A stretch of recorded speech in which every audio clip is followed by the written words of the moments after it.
How's it going, everybody? Welcome to some more We Like Dota League action 2026. It has been a bit. I've been very busy this season, but I'm very excited because we've got some playoffs for you. It's going to be MUDBOYS against Putting the R and RD2L in the upper bracket of the Scepter Division, looking to go to the upper bracket finals with a win in this series.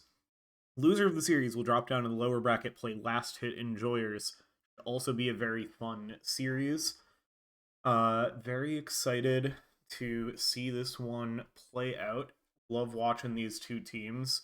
And they both looked really good this season. It was a pretty close battle for like the top three spots in the league. A little surprising seeing Putting the R and RD2L end up as the 3 seed. Just barely beaten by Drip and MUDBOYS, who tied for the top 2 seeds, but Drip had 2-0'd MUDBOYS in their group stage matchup, so Drip got the 1 seed, MUDBOYS got the 2. Yeah, this should be fun. We are into the draft already. Switch right on over to that and check it out. Also very exciting. I can't believe I jumped over this. It's a new patch. This isn't the first WLDL game being played on the new patch, the facetless patch. But it's one of the first, and it's the first time these two teams have played in WLDL on the new patch. So that's going to be fun. Very interested to see how they adapt to it. So far, getting into just the bans, we had 10 seconds to go. Oh no, I was wrong. This being grayed out compared to these, for a second I thought they like have all their reserve time. I don't know why I thought they had like wasted a ban. Yeah, I honestly don't know. Like, I didn't get a chance to watch much of Birmingham, so I don't really know the meta. And obviously, there's only so much of a meta. It's a very new patch. So I think we're gonna see comfort heroes getting brought out here, but also it's gonna be reliant on like which comfort heroes were patch winners. It's gonna be interesting. No Shadow Fiend ban, which I'm guessing means that these teams think Shadow Fiend was dumpstered, which probably makes sense. Doom right out the gate. I think Doom was a hero that I heard getting talked about as pretty powerful after the patch. Don't know why. I don't know the details of why. I know, like, they were saying against Tundra, like, had to ban Doom. Because it's one of 33 best heroes. So I'm curious to see. I don't think we've seen one out of Putting the R and RD2L in recent history. The response is going to be Dazzle, which is a pretty solid response. A good save for the Doom. Although also a little awkward into the Doom because you want to be able to heal people as Dazzle, and Doom is going to prevent all that healing, but is at least going to keep the person alive to be able to get the spells off. out the gate. I also really like Doom against MUDBOYS in particular. 10 seconds to Um, go. because like MUDBOY, I mean, all of MUDBOYS are great. Yams 5 is very seconds. famously a very splashy player for MUDBOYS. Plays very like basically plays spirit heroes and a few others out of the mid lane, and um so I like this super long silence. Like I feel like Doom is very good against a lot of Yams here. The Morphling in particular, though I don't think we've seen as much of the Yams Morphling mid. Um, but like Void Spirit, Ember Spirit, Storm Spirit, those all hate Radiant's being pick. Doom. Bans that are standing out. The Clockwork ban is interesting because I'm not sure that that's something we've necessarily seen. Uh, no, I guess they've played it through. So that is one of their more picked heroes for putting the R in RD2L. 10 seconds to go. Like Clockwork, I don't love the changes that they 5 did. seconds. Rip, expanded armature. That facet was crazy. Dyer's pick. The new walking in and out of cogs is very fun. Um, but there's a weird interaction where because they don't hit players from the inside like they did for expanded armature, it's very hard to like get the right 10 angle for seconds a to kicked go. cog to hit them and like 5 seconds. damage them. It's weird. At the very least, Clockwork players need to readjust how they play the Weaver, the Enigma have been RD2L's like star position 4 heroes, and their position 4 Mitter Chen is their highest up Mar player, so those are good bans. Wind Ranger is a hero they've gone to a lot. Dyer's Bans pick. for RD2L I feel like are more just kind of like meta E bans. Rubik is also who Mitter Chen will often play when other two are taken out. And pretty fun Rubik game, just seeing the Shadow Shaman and the Dazzle can be pretty solid too. Um, I also know there's some interesting 10 things seconds to with go. Rubik, and Rubik's changes, his new 5 innate. seconds. Um, I don't know how much that plays out with these specific heroes. I'm curious to see. I know it got patched out, but I know you could do stupid things like Spirit Breaker is busted right now. Curious if we'll see that get used because it's like it got some nerfs, but I think it like you're still seeing it just like randomly one shot people.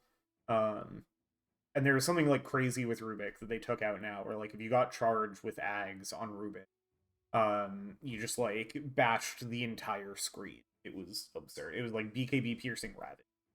Um, Absolutely wild. Radiant's pick. Let's see, Lion.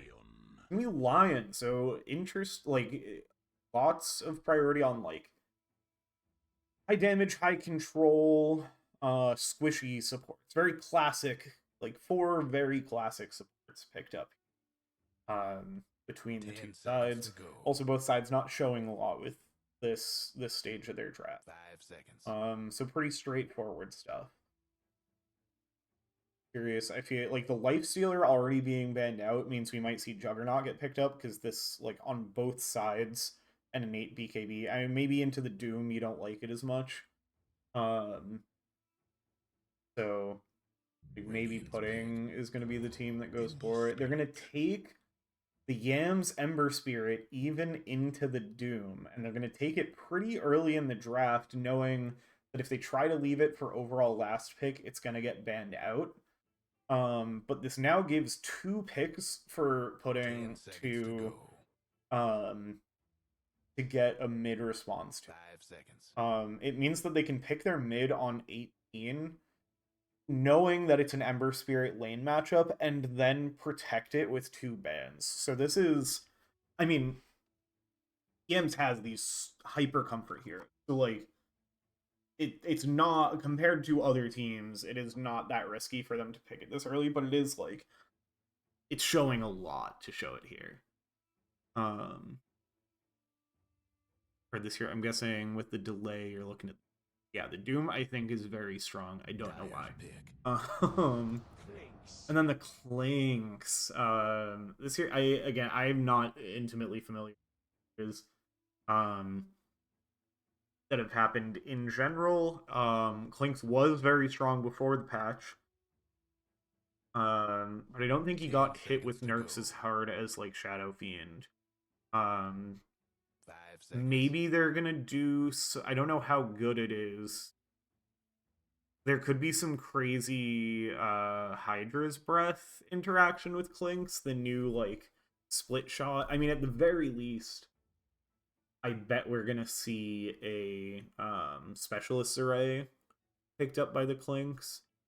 Although I think it doesn't work that well with attack modifiers. I don't know. Like I don't know if it works with searing arrows. I would think it doesn't, but I could definitely be. But I'm sure it's still a good farming item on Clinks and maybe a better one than Maelstrom because you don't want mixed damage. You want like just straight physical damage on Clinks. I think would make a lot of sense. It might on it if Specialist Array doesn't apply searing arrows, then it probably would have even been better with Tar Bomb. EL is going to be the carry to carry matchup. So they're actually not going to take the opportunity to pick up the mid counter. Not that I necessarily know what the Ember mid counter would.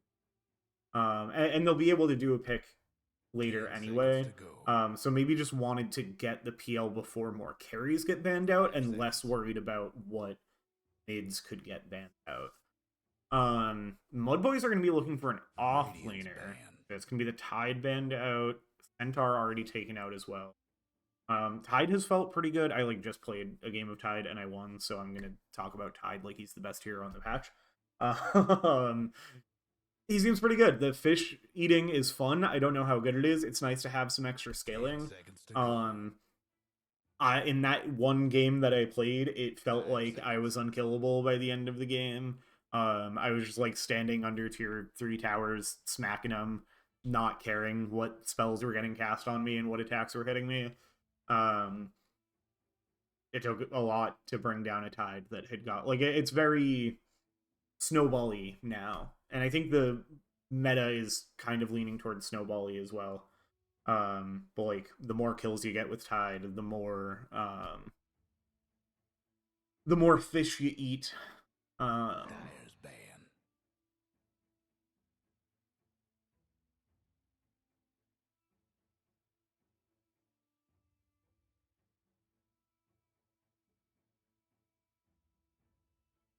Yeah, Tide's fun. Shame we won't get to see MUDBOYS munch on some fish. Huskar taken out, so they are a little worried about getting cheap. 5 seconds.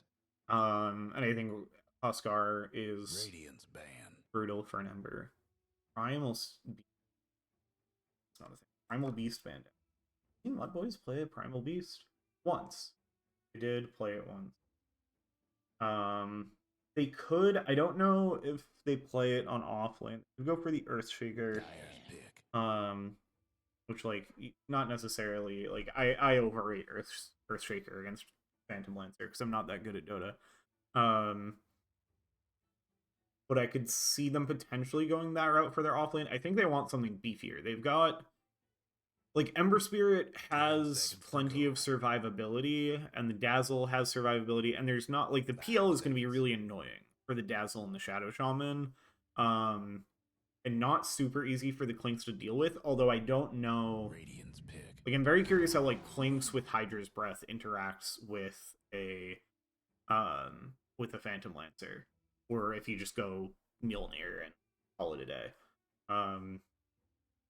Lena is the pickup for RD2L. Been seeing them play. I guess they just played it the one time.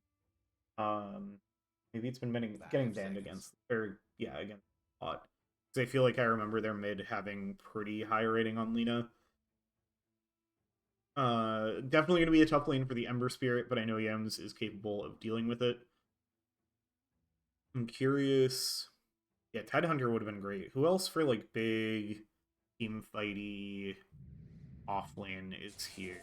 Axe. Time to pick some of these folks. That's a pretty good pickup. That's going to be tough for the PL to deal with. It's a good answer into the Lena, a good way to get in on the back. Probably going to be like I don't think Axe likes playing into Doom, but also doesn't mind it as much as other heroes. And the Doom is pretty much always going to try to get put on the Ember Spirit, maybe the Clink sometimes. Like, those are your priorities 1 and 2. So I don't even think the Doom is going to get used on the Axe that much. Axe should also be able to feast on this Rubik and Lion pretty good.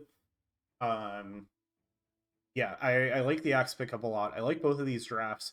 How do we feel about the hats? The Clink set is pretty good. Axe set, I think, is that fully the new one from Corderos? I know the Axe is. I think that is the full set. It's a good looking set. Like, I'm not faulting that. The Lizard Shadow Shaman is good. I don't love the Ember Spirit set on yet. Not bad. The hat's a little funky. The Golden Butterfly Dazzle is good. This Doom is sick as hell, though. The, like, Satanic Skull with the guitar. The Mitterchen Rubik is always good. The Lion is, like, ugly, but in a good way.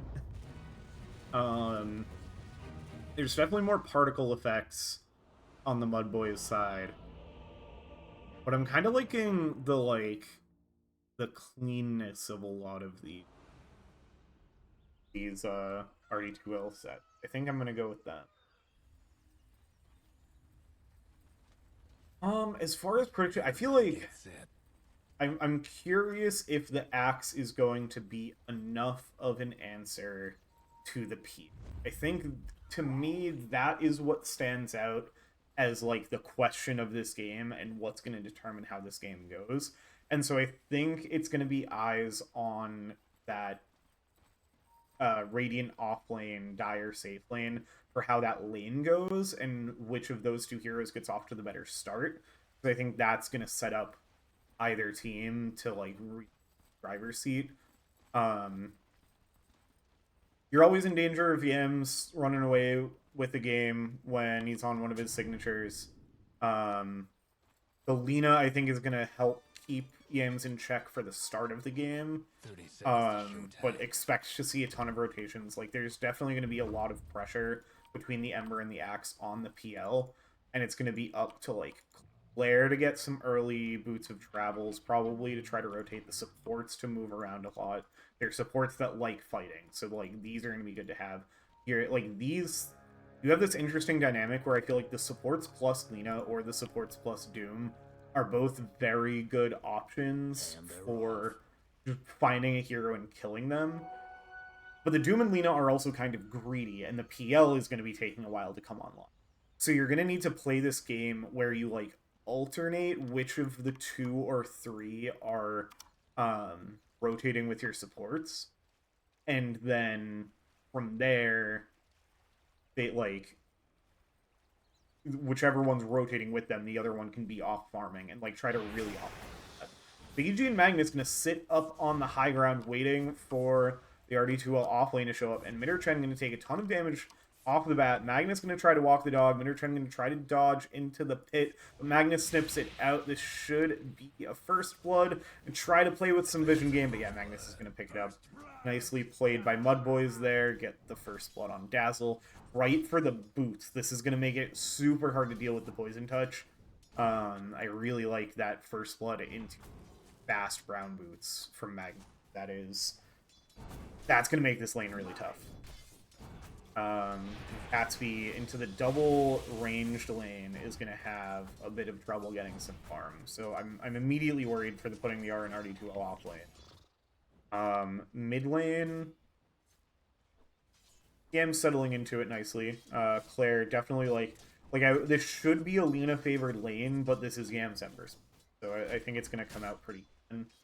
And then up top, like I said, I think this is the make or break lane in either direction. And I'm curious to see how it plays out. I think Shadow Shaman Axe is a very straightforward off lane to play. Every Dota player, like, if you're an off lane or you're a 4 player, you have played either the Axe or the Shadow Shaman in this lane before. Like, 2 quintessential heroes on these. And so it's going to be up to, like, the execution on the PL, which Pocket can absolutely handle. Pocket is a incredibly capable carry player. So, who I think is pretty resilient to getting shut down and often be the one doing shutting down in and off. Jet Fuel is taking quite a bit of harass from Mustyle, who's just poking with that heavy right click damage. Oh, sneaks one zap in before the stun comes out, and Mustyle picks up a cheeky kill under the tower. MUDBOYS off to a good start in these lanes. And Yams actually far out ahead of this Lina, so kind of like showing the skill of the level 30 Ember Spirit.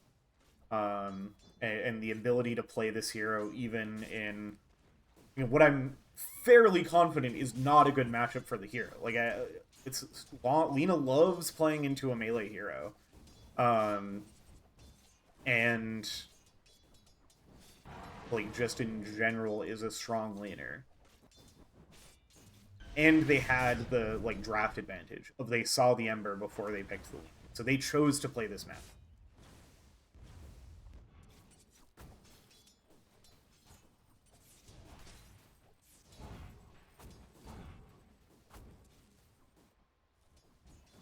I think they banned out Huskar or Viper in that last phase on one. So they basically said, like, don't cheese me. Like, you turn down your opportunity to get a cheese on 18, so now you just have to play, like, the most fair, rough mid matchup for Ember, and that's what Lina. She's fair. You should be able to win this thing. And I'm impressed with how well Yams is handling it. Impressed, but not quite surprised, because, again, just so experienced on it.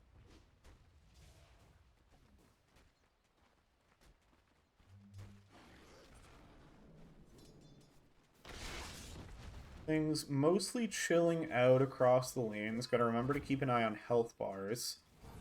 So far, MUDBOYS in the driver's seat, ahead on last hits in all three lanes. Yeah, Catsby having the roughest go of it right now. Again, the double ranged and that early boots from Dazzle. Like, I'm sure this Poison Touch has just been getting spammed out as often as possible.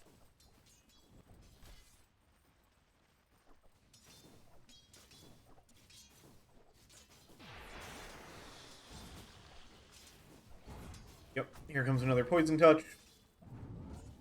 With the brown boots. Oh, nice job to dodge out of the vision and not take too much from it, but Magnus still playing nice and aggressive. Gatsby gonna try to push him back with the Scorched Earth. And that is dealing Magnus a good amount of damage, but the right clicks coming in from Midderchen. Magnus really has to play the edge here. Another zap, the blood grenade, but has the wand. Will at least survive, but now certainly sitting a little lower on health than they'd like. Biggie G nice and healthy though. Midderchen looking for something cheeky. Lion a little low on health. Up top, I say almost just in time. Jet fuel goes down.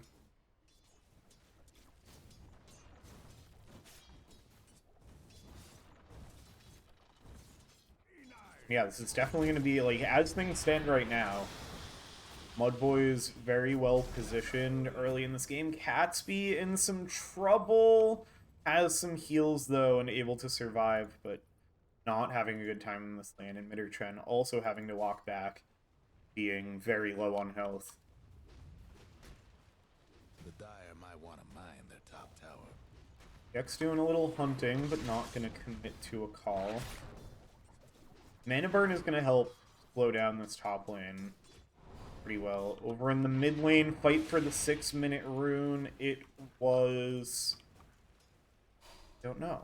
Oh, it was top. They were fighting in the wrong place.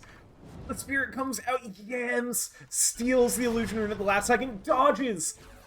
Oh, dodges the LSA, and now looking to maybe make a chase forward. Uses the illusion rune to heal up with the bottle.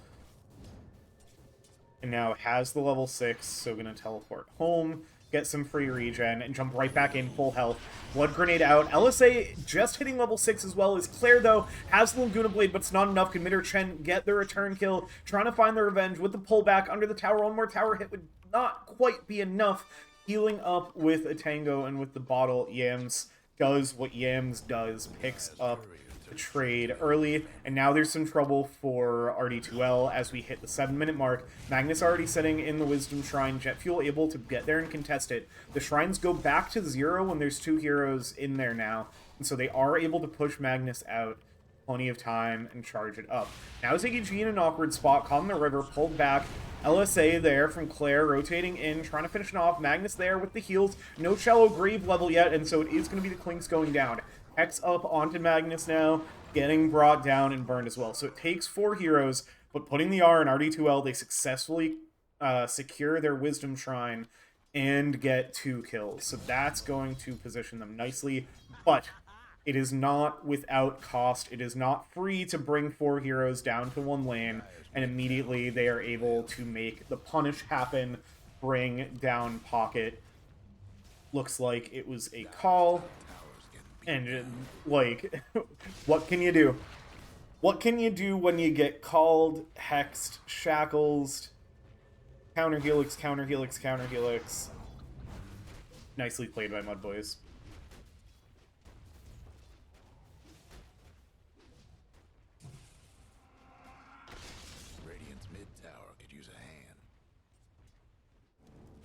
See, Yam's playing down bot now, already looking to make some rotations. It's like has the shield rune from 8 minutes, and Mitter Chen is just going to get shredded. Gatsby using the Scorched Earth to run for the hills. Up top, though, Claire is going to match the rotation in the other direction and find a very important kill on Gex. Bringing the axe down at this stage is going to be nice for them. Switch over to the net worth chart, and yeah, as it felt like MUDBOYS, I mean, it's not a huge lead, it's a total 1k net worth lead, but the Doom, most of all, is just getting absolutely shut down. A hero that, again, like, to my very limited knowledge of the patch, a hero that's considered quite strong. I don't know how much, like, how comfortable Gatsby is on it. I think it's just a hard lane. I don't think it's a comfort thing at all. Gek's gonna find a dunk. Looks like that is the first one of the night. Bringing down Jet Fuel Can't Melt Steel memes. Getting the stack. So I think, yeah, the stacks are just built into Culling Blade now, since the, like, one of his facets was moved to his innate, so then his old innate got moved to just be part of Culling Blade. They're going to get some control. Nice interrupt from Mitter Chen. Going to be 4 heroes top now as Claire TPing up here, trying to find a punish. The LSA is going to be off the mark. Laguna Blade comes out onto Moose Style. Maybe could have used it onto Gex. Looks like they should be able to burn down the Shadow Shaman. Oh, but the escape, and now the return. The rotation's coming over. Yams is here. Gex does finally go down, but it's a trade for Mitter Chen, and now Jet Fuel Can't Melt Steel memes on the run and not going to be able to escape as Yams and ZG chase down, and they want more. They're going to look for Pocket. Dodging away, getting some damage onto ZG, but now the chains come out, burning out onto Pocket, trying to get some damage into ZG, trying to survive, but it's not going to be enough. The PL goes down, and overall, it is a carry and both supports in trade for the off lane, so MUDBOYS definitely coming out happy from that one. It looks like they're going to keep up the pressure onto this tower, perhaps. Gex rotating up here, but the other core is backing off, letting Gex have the lane back. Mitter Chen eyeing up Ziggy G's Clinks, keeping immediately bot, and we've got an Invis rune on Claire. Claire can connect with Ziggy G here. In the Skeleton Walk, so they're not going to see him right away. It might just be Magnus that they settle for. They have the vision. Claire's going to reveal, going to try to get the kill on Magnus. Still no Shallow Grave, so not going to be able to survive, and Ziggy G is just going to run for the hills, it looks like. Well, the Moose Style rotating in. Maybe they look to get a return here. Hex out on Gatsby. Oh, this is going to be tough for the Doom, laying in the damage. Claire has already backed away. Going to turn and use the Doom on the Clinks. It's not going to be enough to save their life or get the kill. It's just going to slow down the Clinks' farming a little bit. Going to be able to back off safely, and honestly, still in pretty good shape. Not going to be hurting too much from that one. So another successful turnaround from MUDBOYS, who are up 3k now at 11.5 minutes. Gex playing super deep up top, working on, it looks like Blade Mail on the way. Flint Mail goes into Blade Mail now instead of just the normal Chain Mail. So many mails. And then already like 500 gold towards the Blink Dagger, so sitting in a pretty good spot. We got for items Falcon Blade on the Clinks, looking at the early Desolator. Sounds good to me. Especially with that armor reduction from the Dazzle. Eve could be a nice pairing there. We're going to look to get pressure on the tower. Searing Arrows plus the Mass Serpent Ward. Curious if we're going to see the Snake in a Bottle from Moose Style. I really like this new shard. The like mini Massive Serpent Ward. Overall, not getting too much damage on the tower. And now there's going to be a Smoke. Jet Fuel and Claire. Look to hunt out. There's 4 heroes here. Claire stepping up. Poisoned. LSA going to interrupt some of their initiation, but Gex just walking straight into them, trying to find Midderchen first, but the Laguna Blade comes out, and it's going to be Claire bringing down Gex. Yams wants to finish the kill. The LSA does land, but Yams chasing for more, turning towards Catsby, but now damage coming back the other way. Yams in a little bit of trouble. Has the haste rune, though, so going to be able to safely retreat. X from Moose Style out onto Claire. Ziggy G stepping away, now coming out of the Skeleton Walk. Bring damage out on Claire. Stun goes out onto Moose Style. And MUDBOYS still standing up. They want more. They really want to find Claire here, I think. Also just want to find the tower. Now Midderchen respawning. Yams setting up a remnant, but still kind of looking to engage, not fully disengaging. Claire's going to rotate over, and it looks like MUDBOYS are finally going to take that as their sign to walk away, but Gex can be a little late to the walking away party. He's going to get controlled up, healed up by Magnus, though, staying alive for now. Now they turn their attention onto the Shadow Shaman. LSA comes out. The Grave, though! The Shallow Grave from Magnus is perfectly timed. That's going to give them the opportunity to turn around. Doom onto Clinks. Shadow Shaman surviving with the foul play, and then Jet Fuel is going to get cleaned up by Yams, who sneaks back over into the back of the fight and is unstoppable now. And now it's 14-6 at 14 minutes. 1 kill per minute and 4k net worth lead for MUDBOYS, who, with this early laning setup that they got that starting tempo with, now they're really starting to run with it. And again, the signs are pointing towards this being a pretty snowball-y patch. So if MUDBOYS can just keep this momentum going and keep playing, like, you gotta play very, very close to perfect to, like, keep the train running. But if you keep the train running, especially with Lynx and Shadow Shaman, like, these towers are gonna fall fast. And MUDBOYS have the opportunity. Nice deny from Midderchen. Beautifully timed. Absolutely beautifully timed. That's a nice little morale boost when you're playing from behind like this.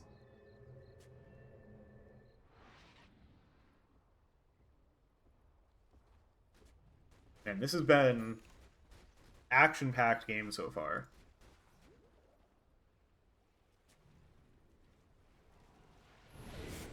Ooh, they kind of set up... Well, who's setting up onto who here? Laguna Blade comes out, but Yams kind of feeling okay. But now, oh, the Grave again! Dodging out some of the spells, too. Yams is perfectly fine, healed back up. Magnus's Dazzle is so crazy. LSA's there, but it's not going to be enough to be able to save Jet Fuel, who gets brought down by Magnus. Dust comes out, trying to keep on top of where Ziggy G is, but now the Hex out. Midderchen going to get brought down by the archers of Ziggy G. The MUDBOYS, this is keeping that train rolling. They're playing so well. Like, this Magnus Dazzle is probably getting banned next game, no matter who wins this one. Because, like, we're 16 minutes in, and there's already been multiple crazy grave saves and heals. RD2L looking to defend. The Serpent Wards are committed. Light Striker Reich discouraging anybody from continuing to pressure onto Catsby.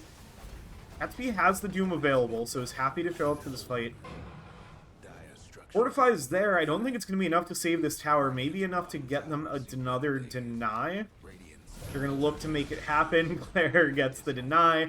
But the chains out onto Catsby means the Doom goes down without getting the titular Doom off. So MUDBOYS, I don't think they're minding seeing that tower denied at all.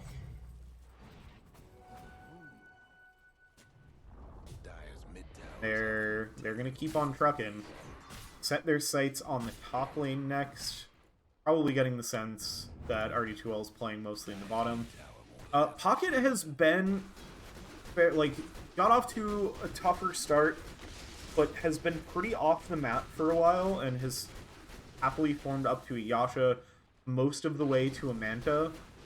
So this PL is still certainly going to be a threat, and I think you're in mode wait for PL for the side of putting the R in RD2L.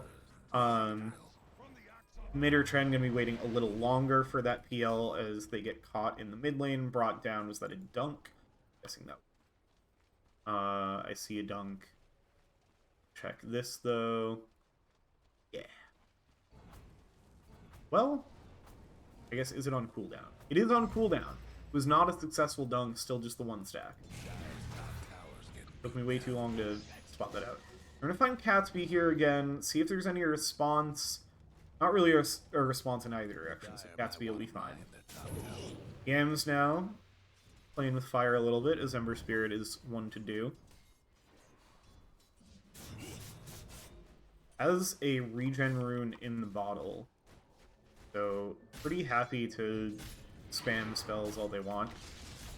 Jet Fuel Chem Melt Steel Beam is going to look to put a stop to the push, throws out the Finger of Death on its Ziggy G. But now is going to get focused down. There is a Doom on the Axe and a Laguna Blade, so that Axe is dead. Now Yams in onto Catsby. Catsby probably going to be falling here as well, so it's a trade of offlaners. They did finish off Ziggy G out on the other side of the fight, though. So while they're occupied with Catsby, they go and bring down the carry of MUDBOYS, which is a good kill to find. But what can you get away with? They lose mid or 10. Claire trying to escape. Looks like we'll safely be able to retreat to the Twin Gate. That means they are forced to concede the top tower, along with those Serpent Wards. They cut right through a tier 2 before the 20-minute mark. But even losing Ziggy G there, I think MUDBOYS are still quite happy with the position they're in. I mean, hard to be unhappy with the position you're in when your 3 cores are top 3 net worth. They're gonna smoke. Oh, where did that happen? How did that happen? I mean, I guess just Blink Call Blade Mail. No dunk. The dunk math a little off today, but that's okay. I feel like the dunk stacks are less important now. I'm not sure how much it changes. The Stomp. Centaur saving Pocket's life. Dodging away now. With the... I definitely know the name of PL spells. Pay no attention. Doppelganger, of course. We all know this. And putting the R in RD2L, do they want to defend this? They are going to fortify. They're bringing heroes over. Moose Style jumping forward, gets the Hex onto Pocket, but maybe stepping too far forward. Laguna Blade's there, and the extra burn damage that is built into the hero now is a nice little counter to the foul play. The MUDBOYS losing Moose Style. It looks like they will full retreat.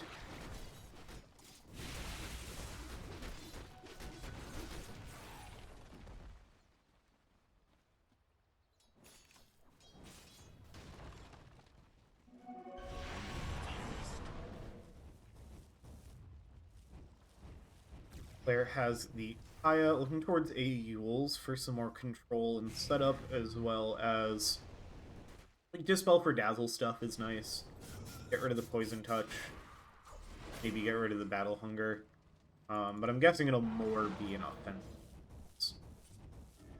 Surprised not seeing the like, Flame Cloak right away.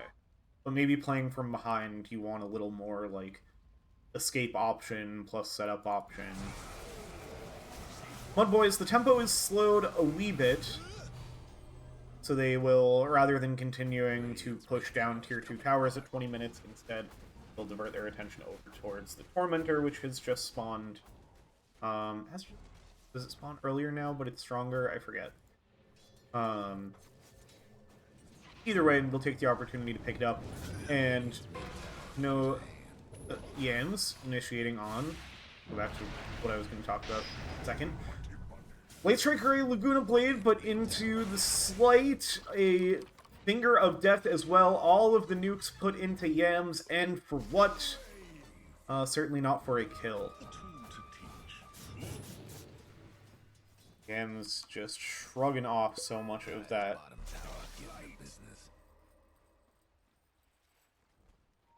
Flame Guard is a magic barrier. I forget if he was the one who could change his barrier type with facets before. I know Void Spirit also could.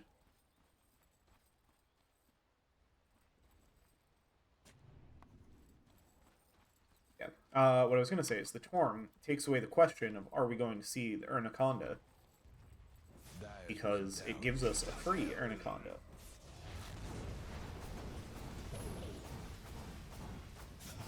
I'm curious to see how Moostyle chooses to use it. I played a game of Shadow Shaman and I was kind of just using it like a lower cooldown Mass Serpent Ward, just use it to push towers and stuff. Curious if he likes it for fighting more. There's a successful dunk from Gex, as Catsby really going through it in this one. Gets chopped down. Steps a little too far forward, gets controlled up. As the Consecrated Wraps, I'm curious to see, like, Consecrated Wraps I think were widely regarded as busted on initial release. Immediately got all of its numbers nerfed. Most of its numbers nerfed. Still seems pretty good. But I don't know if I like it more than a pipe on most offlaners. Like, I feel like it's better to just get the team item. I feel like, especially in a kind of snowball-y meta, you're going to expect to see a lot of team fighting. MUDBOY's going to pick up the first roach here. Aegis is going to go to Yams. Magnus will scoop up the mango that Yams drops out of the inventory. At least I assume that's where that mango came from. Making room for the Aegis. He has all backpack slots, but whatever. Yeah, I feel like pipe is more valuable than ever in this more snowball-y kind of meta. The Stolen Shackles means they have a lot of control for Yams, but not quite a lot of damage.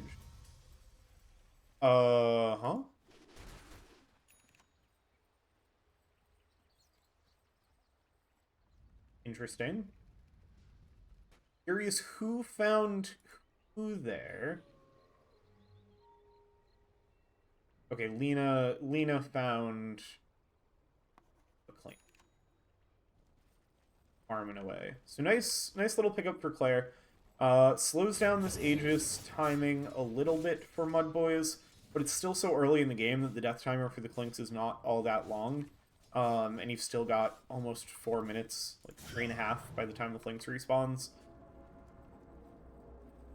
Still a nice find.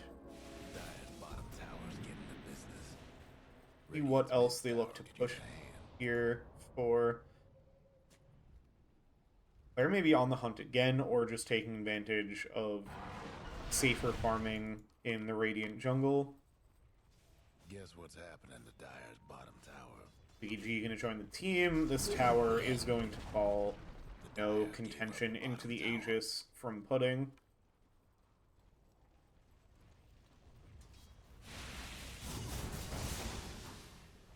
Now it'll be up onto the high ground.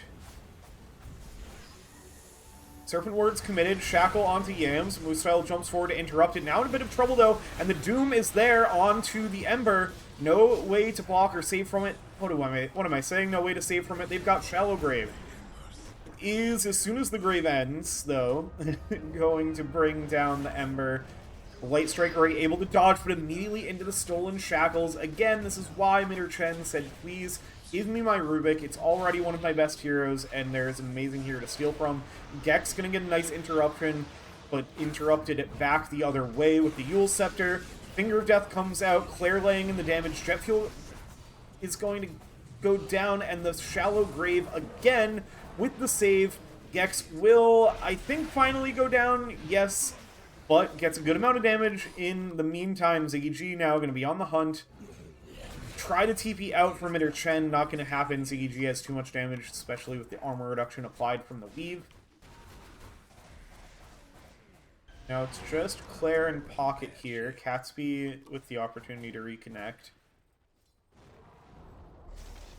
Claire has some, I mean, I guess with the, like, hill on Ziggy G in particular, Claire has climbed to top of the net worth.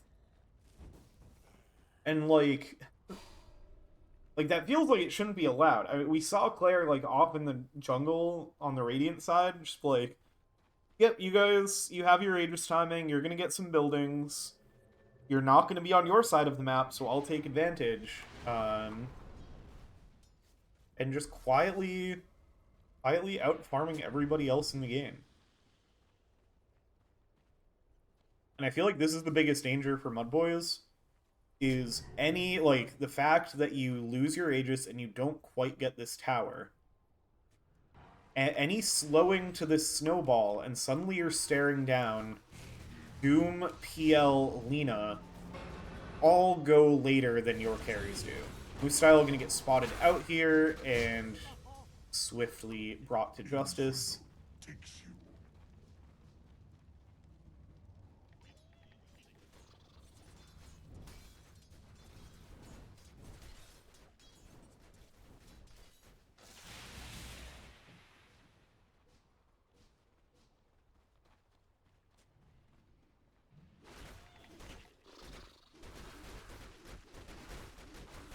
Yeah, it's Manta Ags for PL. This is the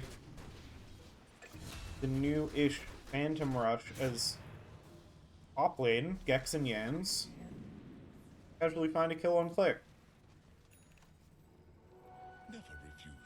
Slight chains, call,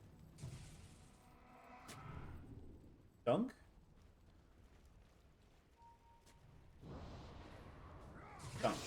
Dunk successful, not on cooldown.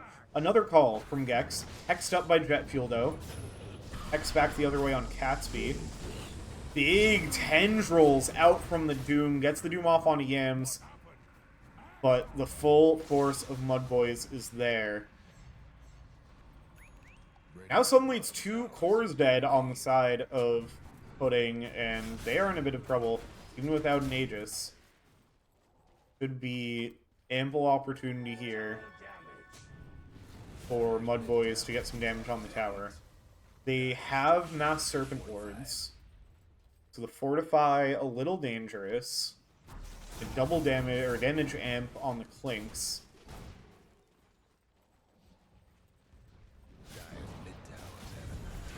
Here's the Mass Serpent Wards. Putting some damage into Claire. Laguna Blade, but the save is there once again from Magnus. Biggie G not minding it much at all. Still sitting pretty low. More heals needed. This Jarred Snake coming out now. That's going to bring down the tower. Big damage going into the ranged racks. Targeting that one first to avoid the Fortify respawn. Or reset. Most of these Serpent Wards in range for the ranged barracks, and now Ziggy G healed up a bit. Searing arrows pouring in. And it'll be a set of racks for MUDBOYS. Now control on the games. Oh, the LSA not accounting for Telekinesis, Brag, and Draw. That's going to give Yams the opportunity to escape.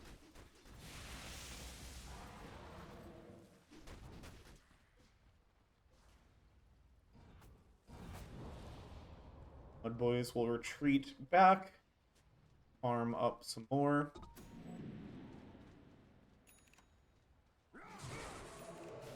EKB, I don't think we've seen... Yeah, it's not been used yet by Ziggy G.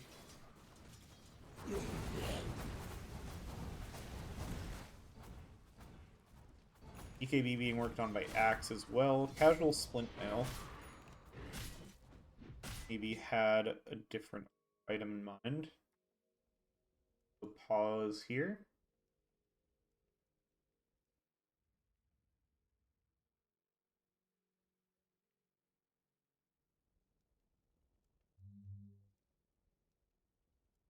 Mage Slayer, like obviously this was picked up earlier, and like has always been like Mage Slayer was kind of always like Ember was one of the best carriers of it since it was added. He just is good at hitting everybody, and like 4 out of everybody but PL, and even PL a little bit. It's not like having their mage slayed. Um, I like this pickup. Assange working on the eggs. Also has the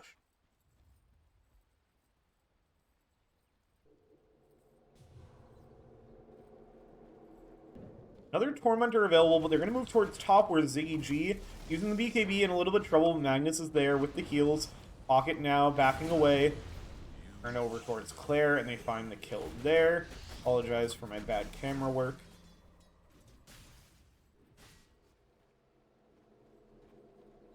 Now it'll be back through the gate.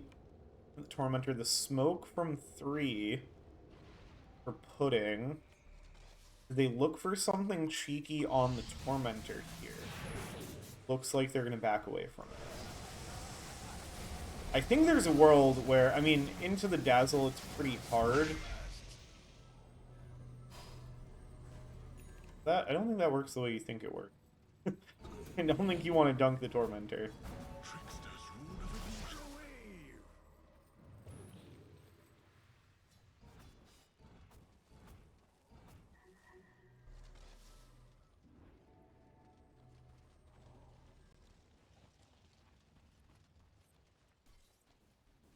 Radiant's mid tower's coming apart.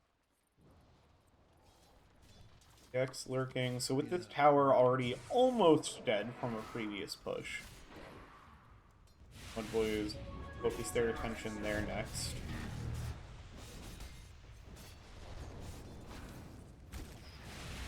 .38 health and a dream. This tier 3 tower.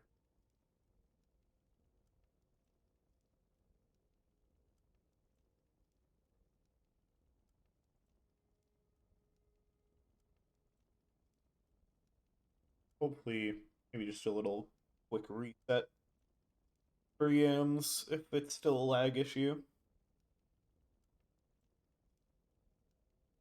Let's looking towards a Bloodthorn next for the PL. How are the supports doing? I know it's a little, I wouldn't quite say despair, but it's a rough one. Especially the Clinks. Like, I didn't talk about this in the draft. The Clinks into Rubik Lion is so mean. To be fair, like, 8 deaths apiece. Wow, they're both 288. Like, not bad for a losing game against a Clinks when you're on these supports.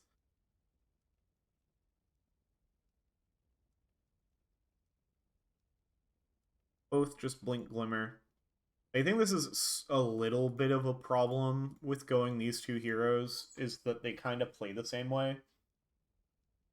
They both need the same items. They have similar weaknesses of just like getting shredded by a Clink. I don't even know if shredded is a fair word. Like, popped. And yeah, like I feel like the early game is harder to play for them when you have 2 supports that want a Blink Dagger, because it just kind of slows down when you're able to play. When they were already a little behind, it means it took that much longer for them to get active. But you've got the 3 Blink Daggers on top of the Boots of Travel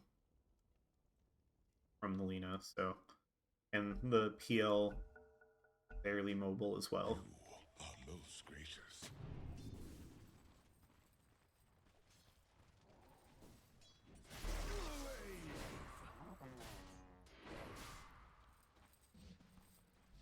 Get high-fived. BG gonna pop up, top the tower. Gatsby lurking. I think at this point your Doom target kind of has to be Magnus. I think that's why we don't see Gatsby jump out and do the Clinks. I mean, also they're fully aware this Clinks is not alone here, regardless of any vision they have. Oh, the jump forward, they blow up Claire instantly! BKB for Gatsby, but tons of physical damage coming out. Doom does go out onto Yam, so he's gonna have to get out of here. But Magnus, he just has to get close enough to Dazzle, but Dazzle is getting blown up by Pocket. Gonna be forced to use the Shallow Grave on himself. Now, Pocket chasing too far. Magnus is gonna live! Yams lives through the Doom. They get the control. They bring down the carry. They bring down another set of racks. Nice call. Got fuel is there. Yam's jumping in now. But immediately getting controlled up. Gatsby still has the tendrils. Finger of Death comes out as well, but the Grave once again. Gatsby finished off by Ziggy G. Just the supports remaining. No buybacks available. It's tough out here. They do have a buyback on the Rubik. Only the Rubik, though, and that might just be it. Like, you have the Shard Ward. I mean, do you go for Megas, or do you just, like, buyback check them? They do have Lina and PL respawning momentarily, so they maybe get a little bit of a fight, but, like, it was damage. The Desolator plus the big snake. Buyback from Rubik, so they'll have 3 heroes, and in 10 seconds they'll have 5. But it's tier 4 is down. Ziggy G laying in the damage on the Ancient. Oh, and they get the catch. Stolen Shackles, though, the call on the 2 biggest heroes. Pocket dodging away, trying to survive. No dunk. But Claire does go down. There's the dunk on to Gatsby. Now it's 2 cores dead again, and the damage from the creeps, from the Clinks. GG called. MUDBOYS take game number 1. It's upper bracket match against Putting the R in RD2L. Yams goes down. Buys back. GG already called. That one's just for fun.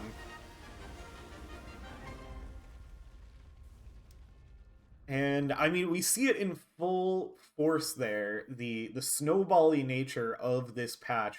If you are able to get that early lead, if you're able to get the advantage in your lanes, very, very, like, I don't want to say straightforward. You have to play really, really well. Like, it's not too different from past patches, but, like, it lends itself towards you ball up, you push down lanes, and a really nice draft from MUDBOYS to be able to play exactly that way. Like, once they got that early advantage, this team is so well equipped to take early fights, to just run wherever they want on the map as a team, to play together. MVP for this game, I mean, 13-2 Ember Spirit for Yams. Maybe it's just like because I'm used to seeing Yams do it. Obviously very impressive. Magnus, the number of Graves that were just perfectly timed. Like, I gotta give it to Magnus's Dazzle. I don't see that hero getting through the draft in game. And if there's a game 3, likewise. Yeah, very fun. Looking forward to game 2. I want to see this. I love seeing even games, and that game was fairly one-sided. I think RD2L had good fights throughout. Like, it wasn't too... It was... I still thought it was pretty fun. I love to see them bounce back, but I also like seeing a quick game because the series started pretty late, and I'd love to get to cast the whole series. I might have to log off if it goes. Alright, we're probably going to be pretty quickly into game 2. I'll take a little break, and we'll be back with more.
All right, and we are back for game number 2 of this We Like Dota League 2026 Scepter Division upper bracket matchup between MUDBOYS, putting the R, and RD2L. MUDBOYS took an early lead and never looked back in game number 1, basically winning all 3 lanes, and just rolling from there. We'll see how things change in game 2. 10 seconds to go. The map sides have been swapped. 5 seconds. Did the pick order change? No. No, same pick order. MUDBOYS still taking last pick. I missed last time. I guess MUDBOYS won the coin flip and took pick? 10 seconds. If they took last pick last time, then why did...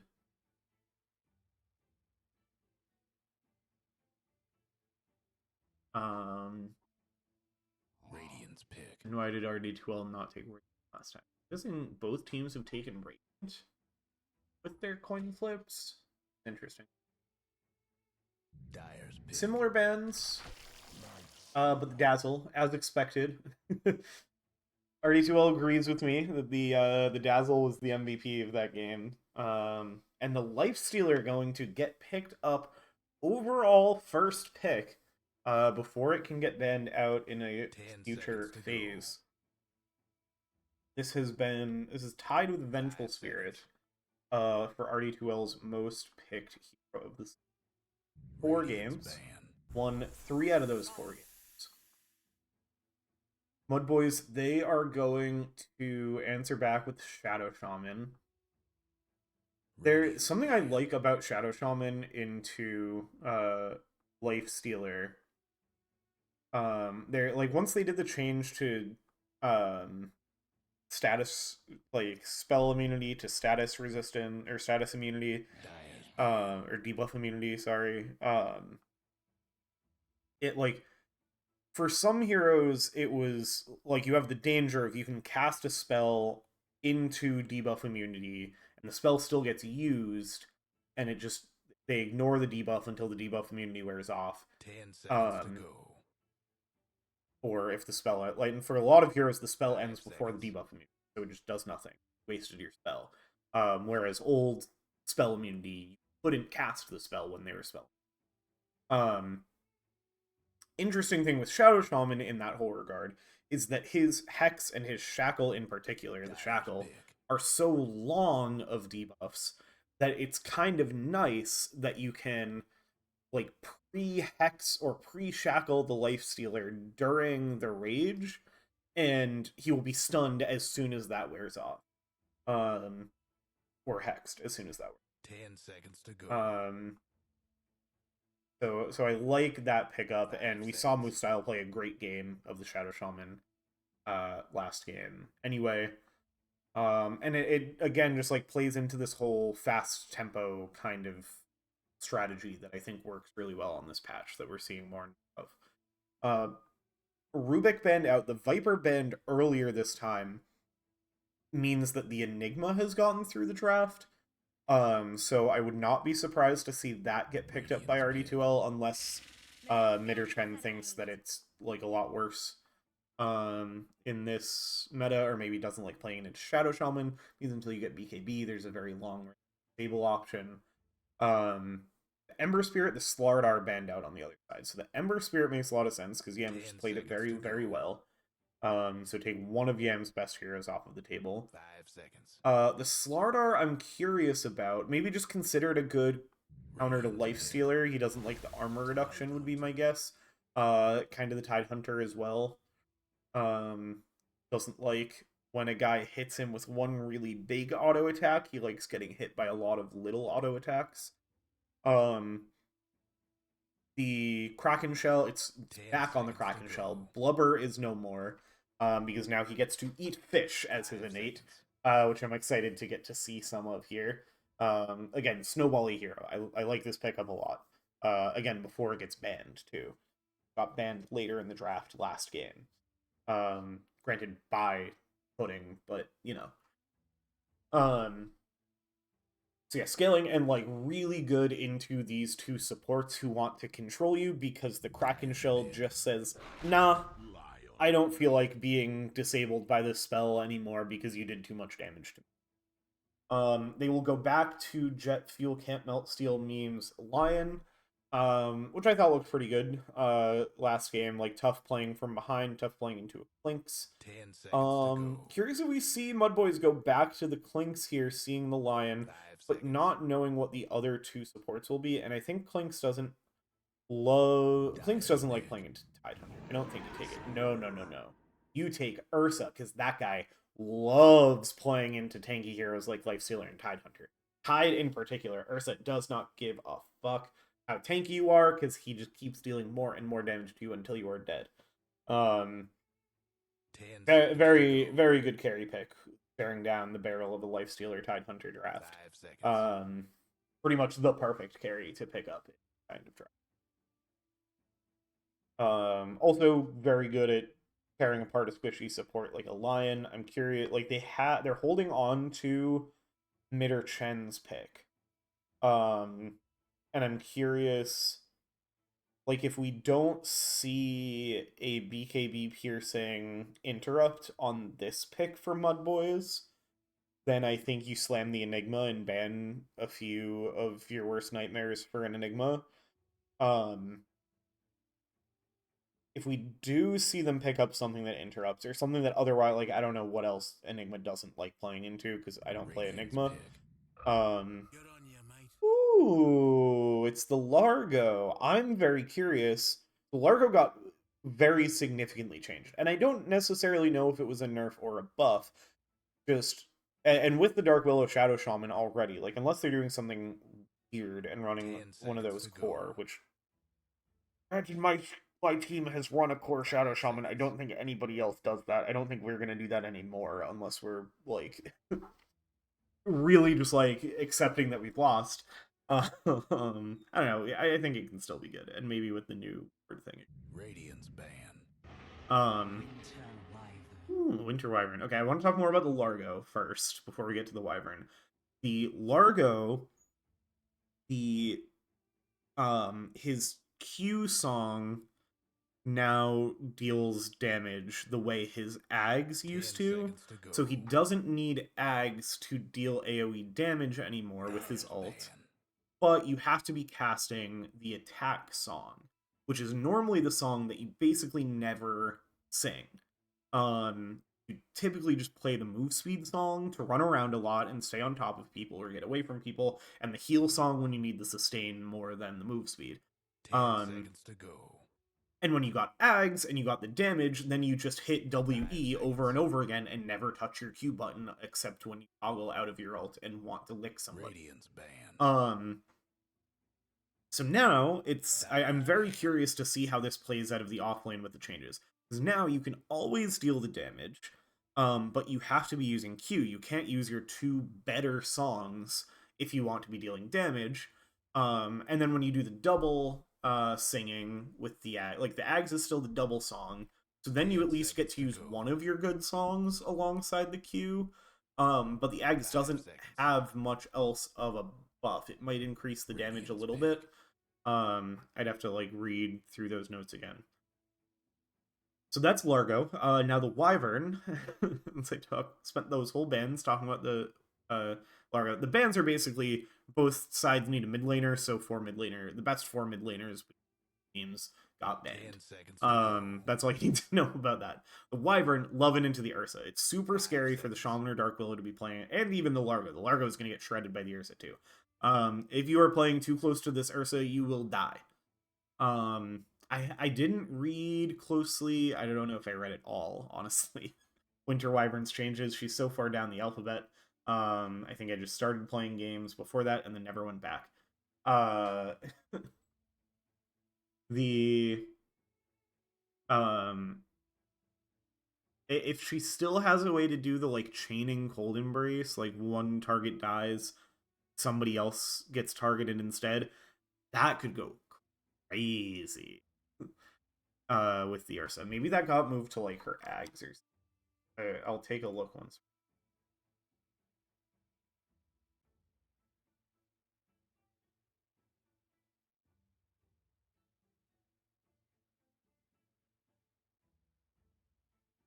Let's see. What mid laners are these teams going to pick? What have Pudding been playing? I believe they were playing the Shadow Fiend mid. Again, without having read that hero's changes closely, I'm assuming nerfed into the supports can do nothing to Tide. Yeah, I love the Tide pick into these supports. 100%.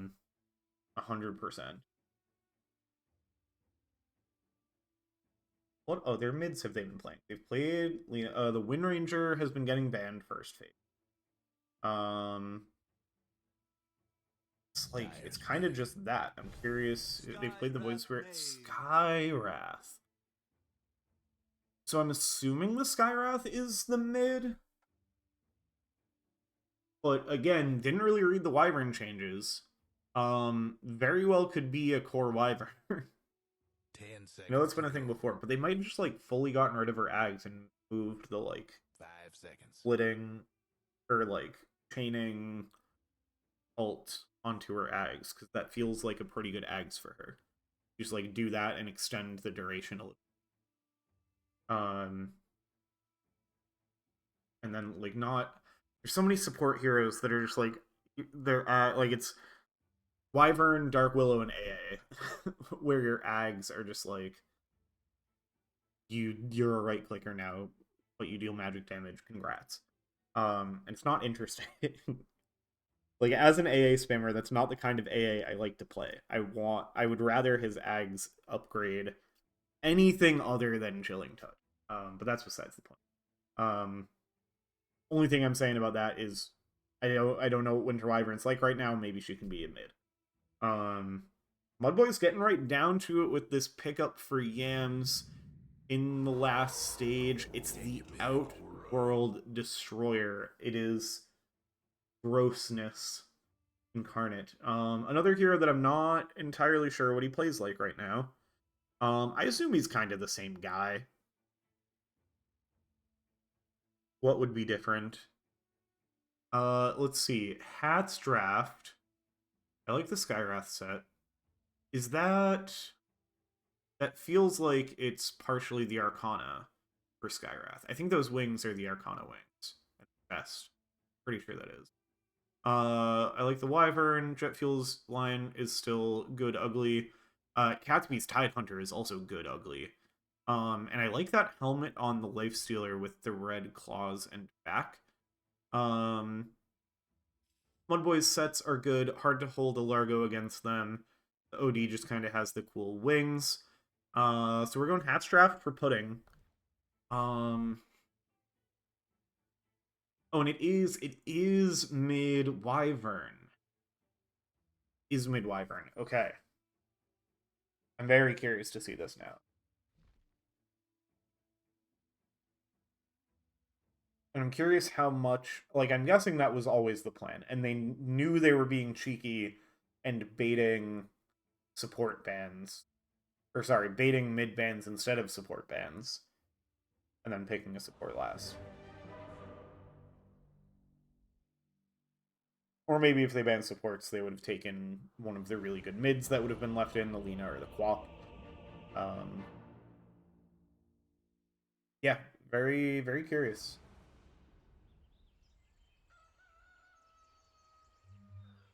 Very curious to see how this match plays. I have very few opinions about these drafts because I do not know how, like, multiple of these heroes, I don't know how they play on this. Wyvern, no idea. This is a new thing. I didn't know that she had a new thing like Warlock and Witch Doctor had.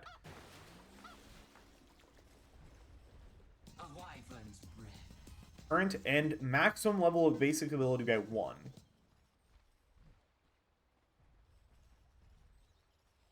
And 25%. Okay, the Ags is the same. So this core Wyvern plays like core Wyvern always has. Yeah, this change that I was talking about. So Bull Belly Blitz, the Q spell, now deals the magic damage, and then Ags just increases the damage, and still adds the doubles. And you still have, like, Q has to be one of the two songs that you're playing. In a double strum to deal with the damage. And then you get extra damage, but only if you're double strum. Runes will be largely uncontested. This is I love these drafts just because they are different. Like again, I'm not gonna begin to make predictions about how these drafts will go because I don't know what these heroes are like now. I'm very excited to see the Largo. Because I think we didn't really see Largo anymore at Birmingham. I could be wrong.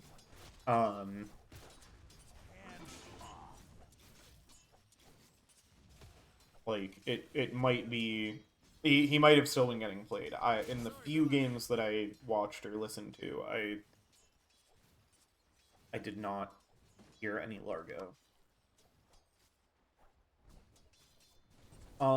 This mid lane matchup is, like, neither of them want to be here, I think. It's both super annoying heroes to play mid against, and so I don't know who wins. Magnus stepping up.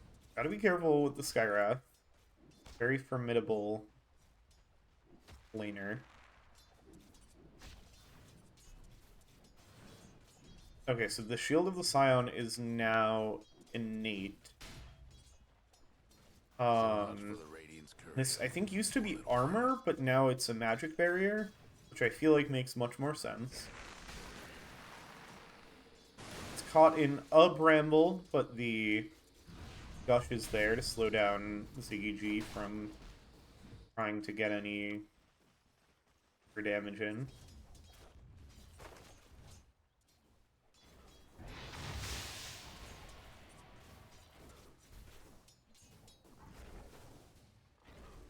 Lane's going much more even than last time.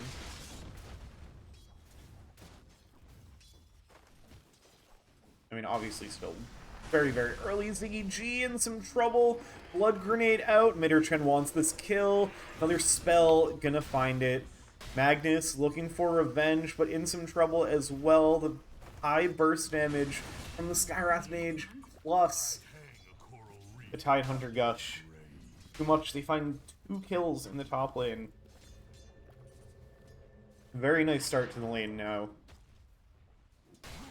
for the side of Pudding. Mid or Chen gets denied. That was up top. Chen's the one paying forward.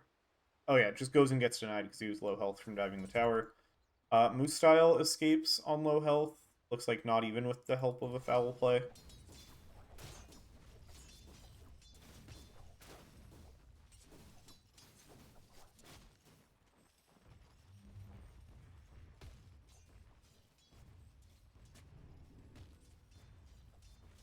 But Gex, I mean, pretty even with the Lifestealer. Pretty even here, and the OD is beating the Wyvern, which I think is about as expected, and it's not by that much. Oh, that's a lot of denies, actually. It's by a good chunk.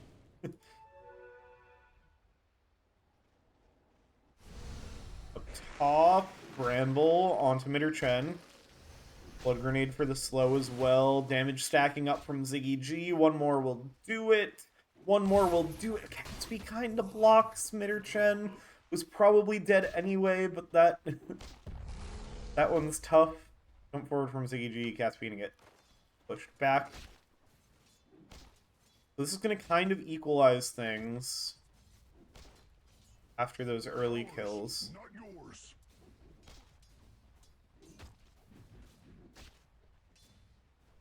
Happy April Fool's Day. We've got the question mark denies. Saw that in the last game. Never had a good opportunity to talk about it. Last game moved fast. This game's been already a little slower paced.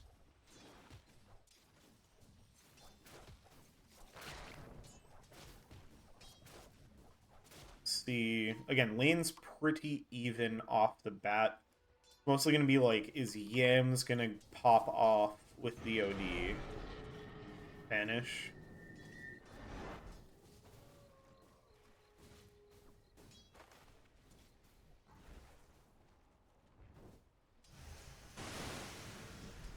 Pop, Ziggy G taking a good amount of damage again. Feeling alright. Big stick and wand lane here. Like, Tidehunter likes spamming out Anchor Smash for last hits. And then you always want a wand against Skywrath. Guy. Am so much. Down bot, pocket a little low. Back from Moose style. Lose some mana for it.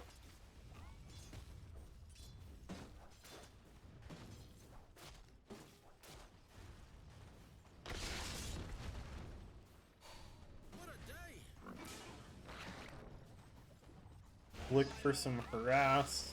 Kinda got a double lick lane here. Big lick strats, but now Gex, the one getting a bit licked. Stunned up by jet fuel and brought down. Now they're looking over towards Moose style, hexed up. Falling low, brought down. There's a return kill the other way. Ziggy G finds Mitter Chen, checking on that death summary. Yeah. Got punched by a bear a lot. Happens to the best of us.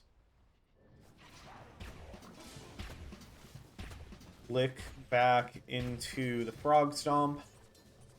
There's more harass though. Pocket still standing okay. They built that into Feast. I was looking for this playing against a Lifestealer the other day, and I was like, oh good, they got rid of his old innate. No, they just moved it. Well, I guess it was Feast. They just moved Feast and Full Frenzy. Change how they scale. Gex taking quite a bit of damage here. He's gonna be okay. Pocket now laying into Moose style. Gex trying to chase forward onto jet fuel, but gets hexed up and now having to run back. They turn with the Shackle Lick. Yeah, I appreciate the Chameleon Cosmetic, meaning that it is a full lick lane.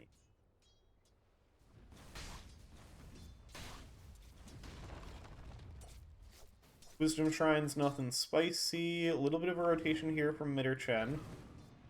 Wanting to try to turn the tides in the mid lane. Getting some good damage into Yams. Silence. Not going to find the kill in the silence, and there's going to be the counter rotation from the Dark Willow. The Splinter Blast is that spell, as we all know. Nearly denied. It was so close. Even popped the... speaking of popped. They popped the Arctic Burn for the extra attack range on the deny, but it wasn't enough, and then sees the lower mana. Yeah, that is. Like, am I remembering that right? Isn't that the same thing that Anti-Mage does? But Anti-Mage is just low mana, not difference in mana.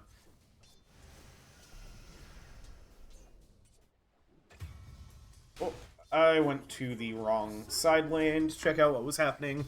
Gex finds the kill on Pocket, so has the level 6. So I'm curious to see how Gex plays this now. Are you going to see a lot of Bull Belly blitzing?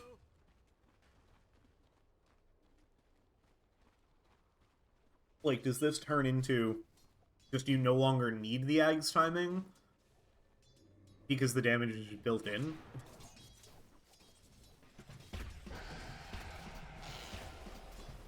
Pocket immediately going to get some damage out. Nice double stun from Jet Fuel. Lick back to try to give Moose Style some space. Now the heal up. Meanwhile, up top, BG finds a kill on Catsby. Brambled, punched by a bear. I gotta... ah! I want to show you these kills happening, not just death summaries. I'm sorry. They bring down Gex. Stun, silence. Rotation over from mid or Chen. Makes it happen. Much more even game. MUDBOYS a little bit ahead on the network.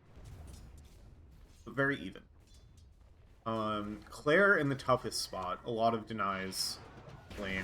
Mid or Chen gonna get spotted over here. Brambles to prevent an escape in the direction that you would much rather escape to, so instead gonna try to just waste some time running towards the tower, maybe try to split up the kill, and I think it was actually the seed creep that got the last hit there. Yep. 34 physical damage from the seed creep.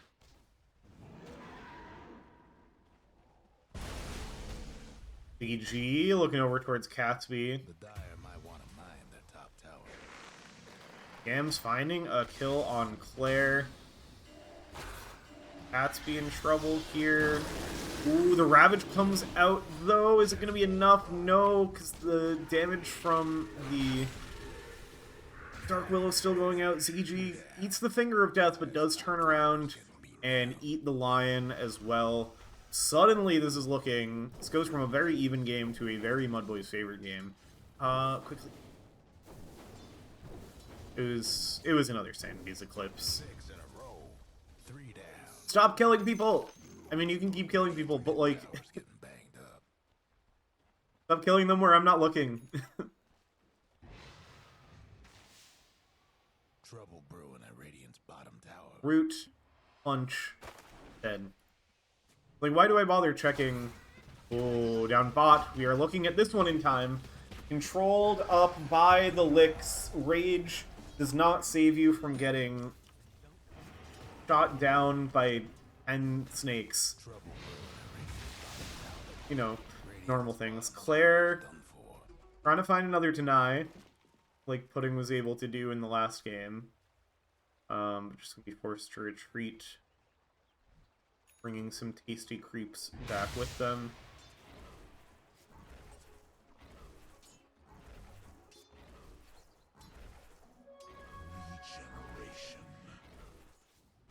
Yeah, now the net worth is looking scary. Radiant's top tower is taking hits. I haven't gotten a chance to watch enough of Gex playing this frog Have fun trying to see down Radiant structures now. Radiant's how top like tower's the hurting. changes have looked. I want to see some Bull Belly Blitz damage without Ags coming.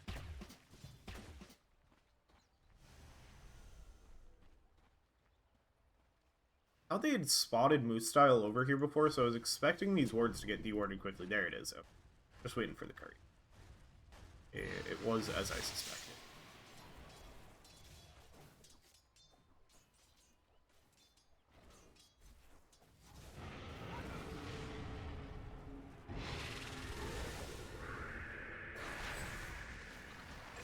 We're in the mid lane at more action as I get a spam bot out of my chat. Nice pickup for putting the R in RD2L, finding the kill on the Shadow Shaman. We get the first Winter's Curse. Not going to do a lot with just a Dark Willow hitting the OD. Mid or Chen in over their head again. And a Sanity's Eclipse, because why not? Kill secured. Claire in trouble. Uphill miss. Not that lucky. Yams finds the double kill. They're going to chase for more. Hot Feet hustle. Chasing down Jet Fuel, but has the Jet Stream from Wandering Whirl in their favor. Going to be able to get away safely. That looked... This is fast. I know they changed something about the river speed. I didn't think they made it faster, but I guess they made it faster. Radiant's mid tower could use a hand. Another set of Mass Serpent wards. Going to be another tower falling. Radiant's mid tower's getting banged up. See if they can get some revenge here. Catsby coming in. Should have Ravage available. Oh, but nice positioning from the Willow. With Style in danger of going down to some creeps. Did finish off the tower, healing up on a creep, so going to be okay. Magnus is going to be the one who's in trouble. Hexed up. Anchor Smash brought down. In the mid lane, Midder Chen and Pocket find a kill on Yams. That is a very big pickup. They've continued to be just a little too slow. And still chasing for more. Catsby hunting down Moostyle. Turn with a shackle, but the damage from the Skywrath Mage. Foul play, not enough. Gets brought down. So Pudding suddenly finding some momentum here.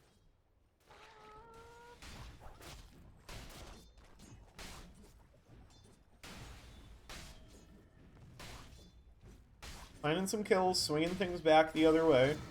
Bringing this closer to even. Surprised they didn't stick around to try to deal more damage to this tower. They don't have a ton of tower push. They actually kind of have very little. Like, Wyvern will have some damage, but it's... You're really going to be leaning into the magic damage?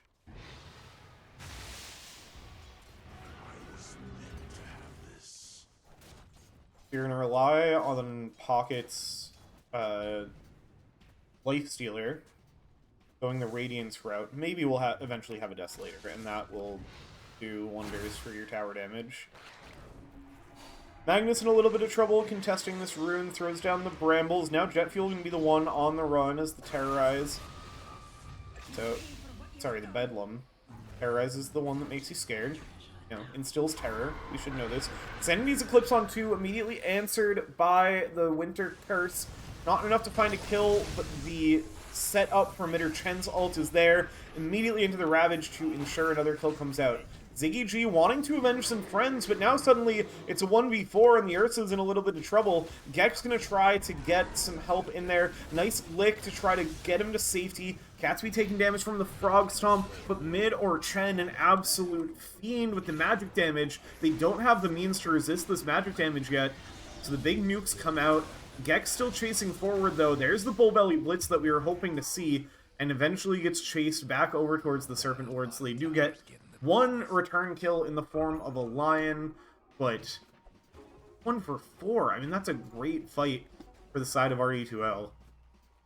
MUDBOYS still holding a slight net worth lead, and it's a very interesting net worth chart. Like, it's Ziggy G on his own, 2k above anybody else. And then it's the other two cores, but the, like... Midder Chen, off of the back of that fight, is now in danger of surpassing Claire. Gek's getting found up at the Lotus Pool, and the classic Skywrath timing, the Rod of Atos into the Mystic Flare. Gonna kill just about any hero. Setting up some vision. Things are out. Yams throws down the Astral. Yams needs to be a little careful here. Silence for Midder Chen. Blink forward from line. Obliterated. Popped so fast. This is a danger that they have with the, like, some aspects of this draft. You've got tankiness on the Frog and Bear, but your non-woodland creatures are not so tanky. MUDBOYS, and there is lots of burst. Damage amp on Ziggy G, eyeing up a big fish, trying to reel this one in, but slowed out by the gush.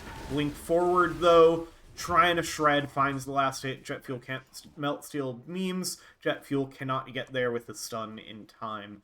Save the Tidehunter.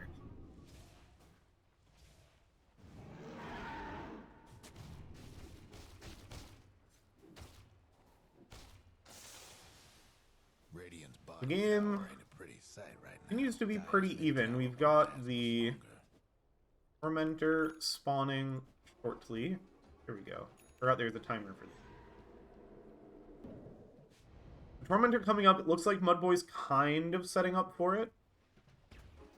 It will be on the bottom side first now. How that works, because it's going to spawn during daytime, and they swapped Radiant, or they swapped Dire swapped Roshan, Mid tower could use a little help.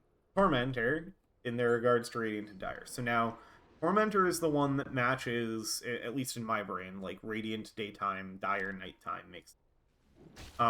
Used to be Roshan followed that, and Tormentor was opposite Roshan. Now it's Tormentor follows that, Roshan's opposite Tormentor.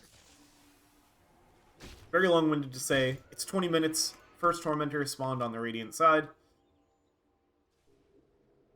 Let's see, there's gonna be maybe some... No, I think it's just gonna be MUDBOYS setting up for it. And Pocket, dangerous spot. Ziggy G lurking. Hex out. Blink forward. No chance. Oh, there is a chance because Claire is there with the Winter's Curse. And that's going to be enough to save the life of the Lifestealer. Now putting the R in RD2L. Smoked up. Looking for revenge. Don't want to give up this Tormentor for free. Jump forward with the stun. Control back the other way. Ravage out. Ziggy G and Yams go down first. Gex now caught up in the middle, trying to sing his way out of a corner.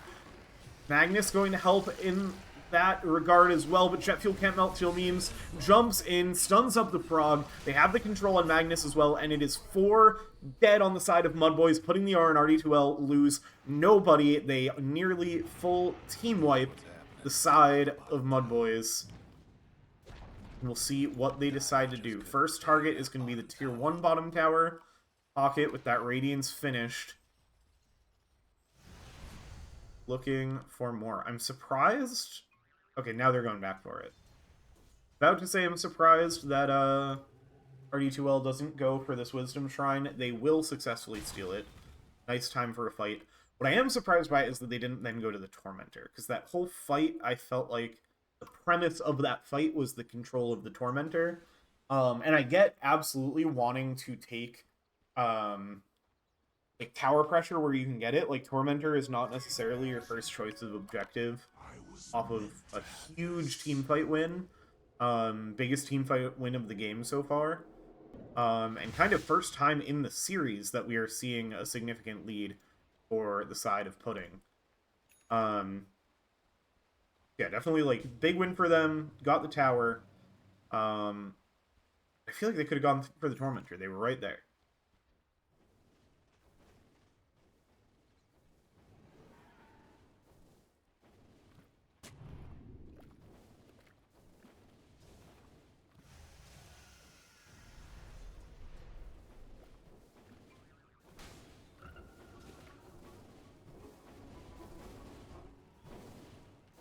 Dire's mid tower's having technical difficulties.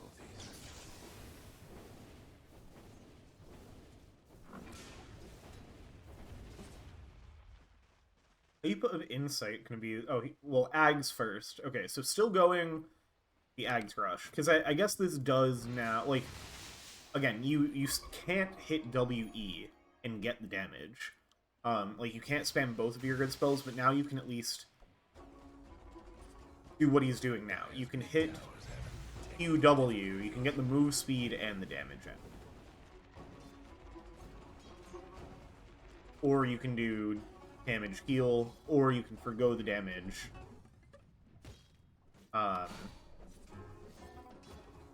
And get the speed heal.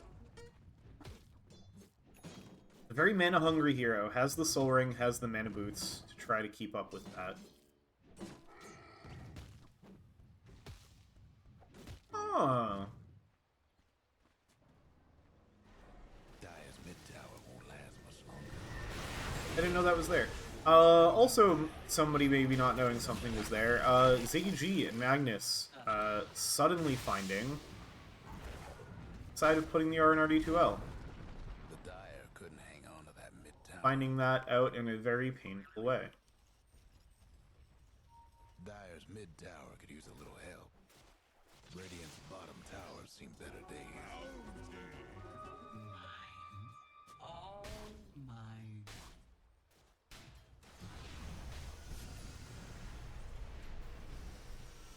So Pudding pretty in command of this game now.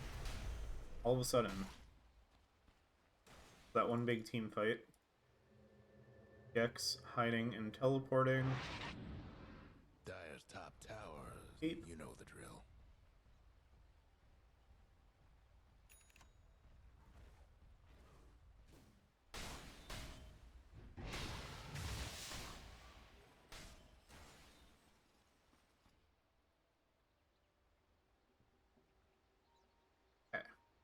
think now we're going to get a Tormentor. It's about to move. Yeah, they're going to let the Tormentor move up here, and then...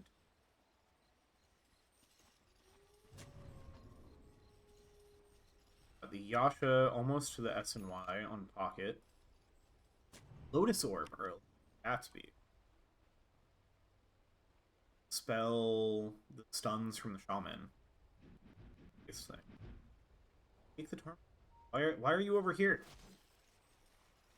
We were all standing here at the whole team was standing here waiting for the Tormentor. Now Catsby's leaving. What are we doing? Why are all 5 of RD2L heroes vaguely in the vicinity of the Tormentor? Finally. Luckily for them, MUDBOYS are also completely wasting their time. Okay, now they're gonna... So they go for the smoke, don't find anything, decide they're all playing on this side of the map, so let's go take their Roshan. This used to be the, like, what pro teams do. If you see the Tormentor notification pop up, you take Roshan. You just trade those 1 for 1, and it's much easier to do when you have Ursa OD. Both of these heroes do a ton of damage to Roche. Who did... Ooh, the Shard went to Tidehunter. That's a really good one to get for free. That mean... Skywrath had already bought his shard. Excuse me. Bit of hiccups. Skywrath had already bought his shard. So really nice to get it on the Tidehunter. I really love the anchor. There's not... It's unfortunately not that good of an anchor game. Like, you're really looking for a... Pocket stepping up into danger. Jet Fuel's there, though. Pocket nearly gets brought down, but able to infest off into the Lion. Control onto the Skywrath Mage now. Claire looking for Winter's Curse, but not going to find it before Mitter Chen goes down. Catsby in the middle, getting chunked away by the bear. Infestal out, turn over to Ursa. They pop the Aegis. Pop out from Pocket means that Moose Style goes down. Nice blink out on the respawn to avoid the Winter's Curse. Gek's still in trouble, though. Claire has just the Witchblade, not even the Ags yet for this Arctic Burn, but tons of damage coming in. Just Arctic Burn Witchblade.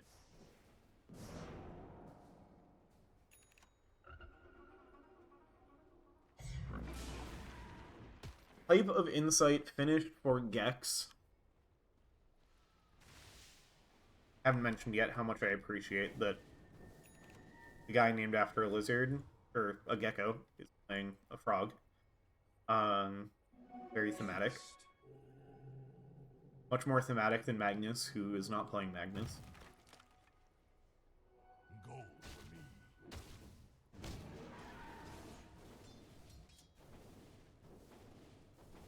So overall, and I think another good fight for RD2L. They burn through an Aegis and don't lose that much.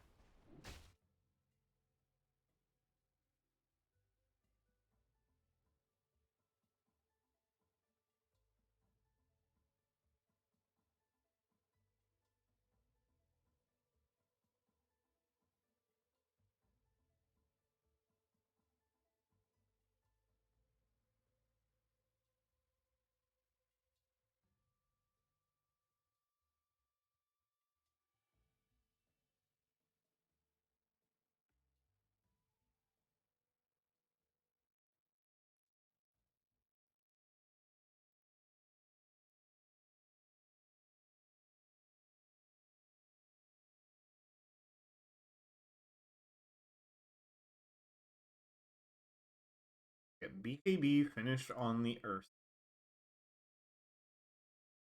Glimmer being put aside to get the shard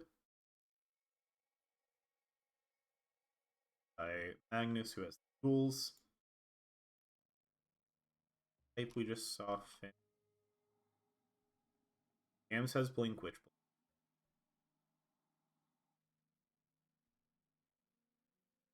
There we saw the Witchblade now has a Force Staff. now and just about going to have the axe.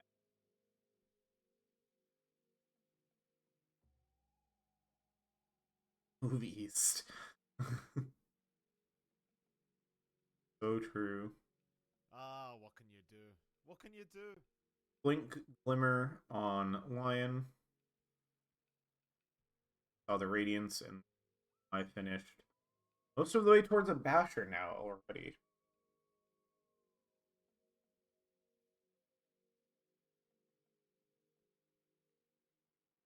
Ags, I think we saw this in development for Mid or Chen. Nearly done. The biggest Ags block of any hero. Actually, Invoker might have him beat now. I haven't seen what that looks like in game. But just that all of the spells are doubled now. Have fun. A Lotus Orb nearly to the blink. This blink timing could be what cracks this game open. I mean, it's already... They're already sitting pretty. With this 5k net worth lead at 28 minutes.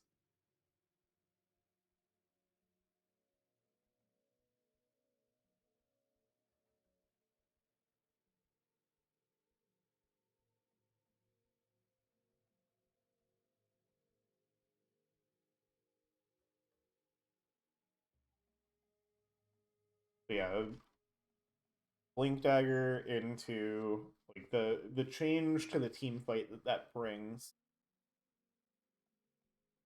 I'm curious if they will go. What I hope they don't do. I'll put it this way. What I hope they don't do is get the Blink Dagger timing on Tide, have Lifestealer infest Tide, and go look to start a fight that way. I think years ago, Infest was an initiation spell. You would see it used that way a lot. You put the Lifestealer inside the Blink Initiator. You let him pop out for extra damage when the Blink Initiator does the Blink Initiating. I think it's so much better as a late in fight, change the pace of fight spell these days. Even before the Ags. When you get the Ags, 100%. Cannot use Infest to initiate once you have Ags. But I think it's, rather than just getting the damage, I think it's so much better to use it as a self-save, to use it as a teammate save, later in a fight. That it's, to me, it seems so much better than using it to initiate.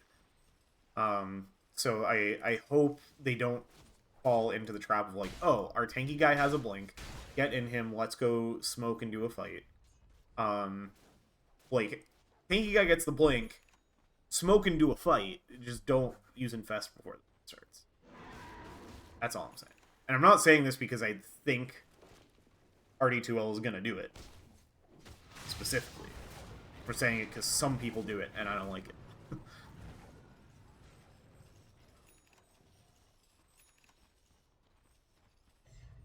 I don't think they've been doing it with Lion, which is different than the Rabid, obviously.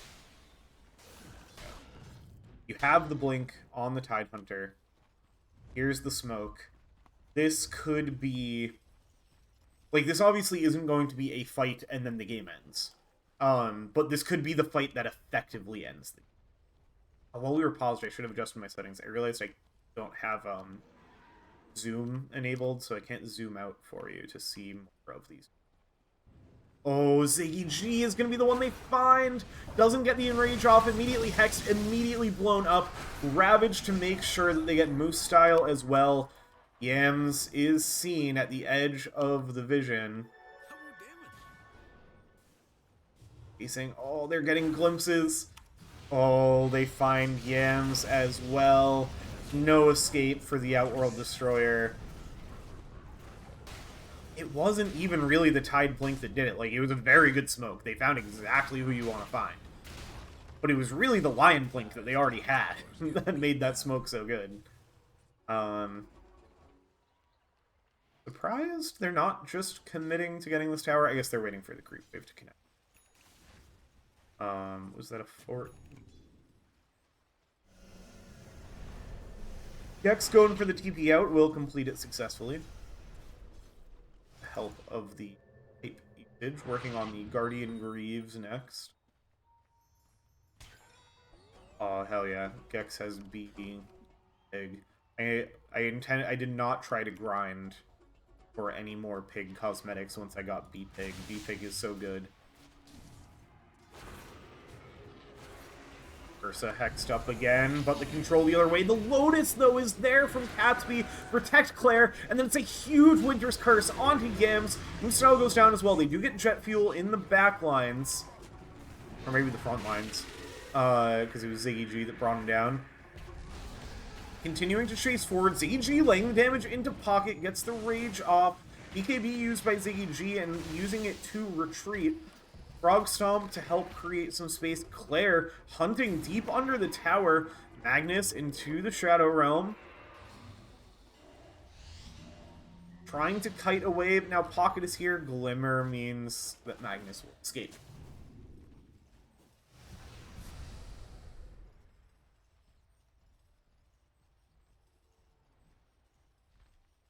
The Dire might want to mine their top tower.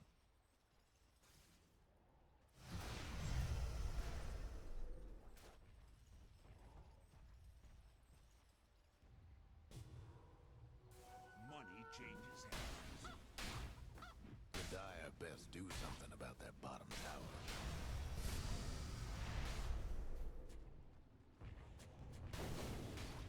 Guess what's happening to Dire's bottom tower?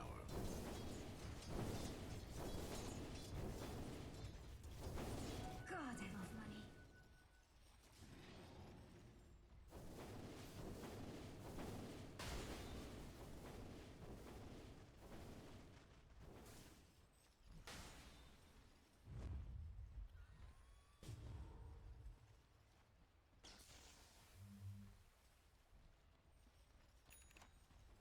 Smoke up from RD2L again. He's finished for Largo. MUDBOYS pretty well positioned to avoid this smoke.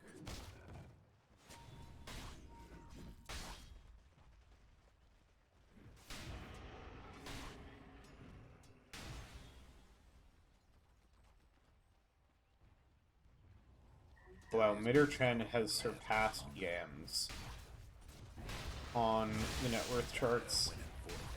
I'm surprised Yams has fallen that far behind. Could use a little help. They just realized that.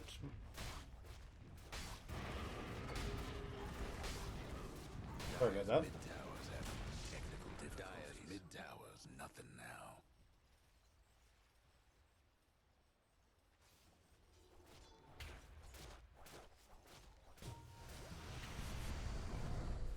Also not getting as much FPS as I got on this. Still good. Still a lot of FPS.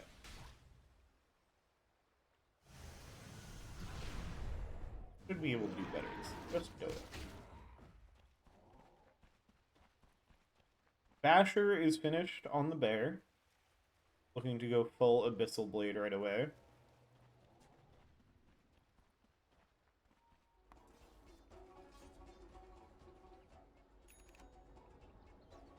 EKB for Yams.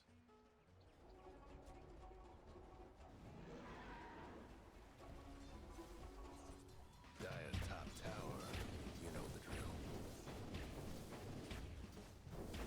Trouble brewing at Radiant's bottom tower. The Dire might want to mine their top tower. Both teams kind of Top tower's gone. trading tier 2s. I mean, trading may be a little generous. I don't know that MUDBOYS are going to take this. Going to be a smoke, potentially all the way across the map for RD2L. See if they can catch any of these heroes over here. Roshan not up just yet.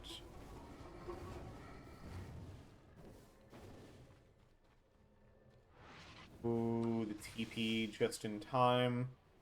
Gex perhaps sniffing out the danger. I mean, it's been that was a good chunk of time seeing no Radiant. So, good read by MUDBOYS.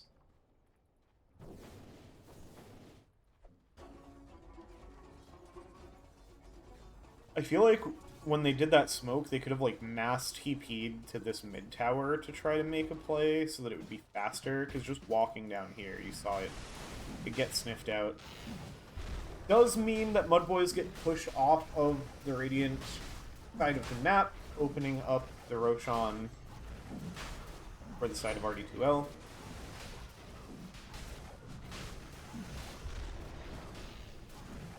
Does not look like this one will be contested at all. So it will be Pocket's Life Stealer with an extra life for the next 5 minutes.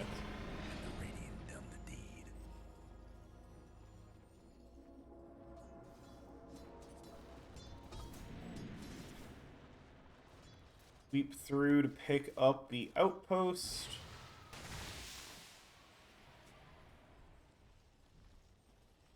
And up to high ground we go. Oh, they're trying to keep the siege creeps alive by blocking them. They're just going to use the banner. Fucking Roche. Nice thing about playing against Ursa. If you beat the first Roche timing and you get the second one, then got an extra little goodie for you. Gex doing a good job cleaning up the creeps, dragging them out of the range of the Roshan's banner. This tower is falling. The siege creeps, they're safely back here. Fortify is going to get used. Yams gets the banish. The siege creeps are going to keep hitting. Finally, the bottle snake is going to get used. Gex controlled up, Mystic Flare there, but Pipe keeping them alive through it. Pocket using the rage to survive. Brambles, Ziggy G jumps into the middle. The Ravage goes out, but not before Catsby goes down. Yams with the double kill. BKB up. Gonna find jet fuel as well. Pocket now tearing into Yams, finally brings down OD, but not before significant damage is done. Chasing forward onto Claire. Claire's gonna go down too, and now it's just Pocket who has an Aegis, but Aegis for what when you're the only one alive? Infests into Ziggy G, but it's just prolonging the inevitable. Gonna get brought down once, and they're all gonna sit and here and wait to do it again. Rage trying to escape. Has a TP. Maybe you could have just Rage TP'd. But there's a Basher. No, you have to respect the Basher. Another Infest, surviving a little longer. Trying to Rage and escape again. Moose style jumping forward, waiting for the Rage to end. Ziggy G, blink off cooldown, finds the mark, bash to the head. Full team wipe, and kind of better than just a normal full team wipe. Like, Pocket does a good job stalling and surviving for a long time, but now it's that much more time that RD2L doesn't have Pocket alive. And that also means Yams is going to respawn, and now you have the full force of MUDBOYS into a Pocketless RD2L. Ziggy gonna get scanned out, but maybe sniffs the danger as the respawn timers are finishing. Blinks away. And just like that, the high ground defense, I mean, they lose the tower. It was, you know, the full team wipe was not for nothing. But it was only for a tier 3 tower. And it was for a whole lot of gold. The Gaben AI still favoring RD2L. Ooh, Hitter Chen hunting almost finds Ziggy G.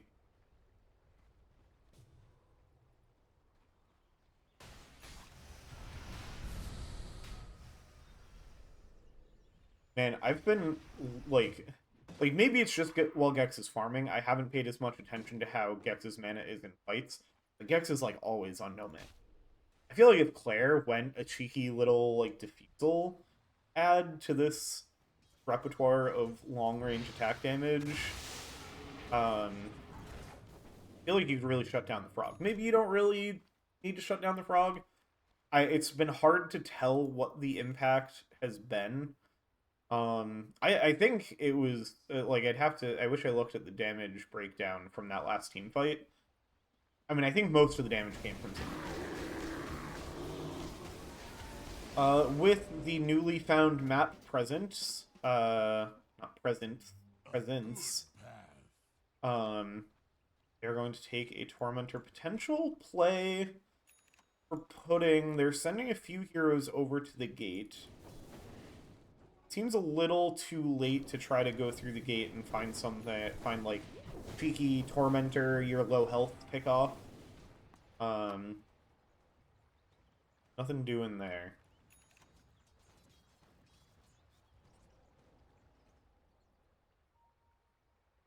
Also, the Tormentor gifted the shard to Magnus's Dark Willow.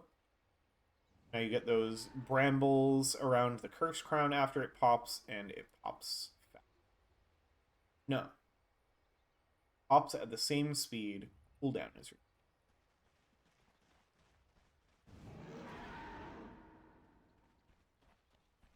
+2 Bedlam attack targets? That new? Isn't that insane? Cool, a little bit of something interesting going on. Pocket infesting yams.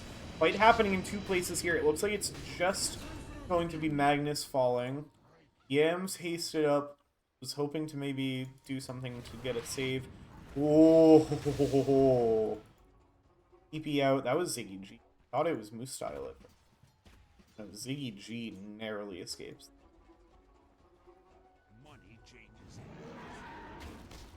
Oh, this is an insane neutral for Ziggy G.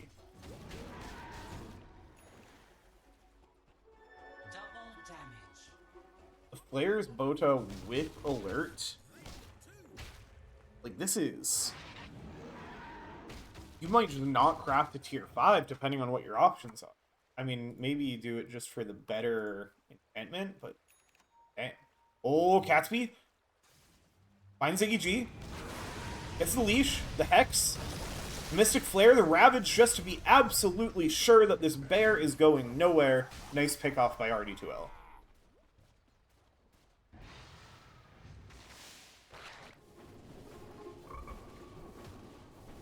BKB on the Frog, Conjurer's Catalyst. Oh yeah, this item's sick.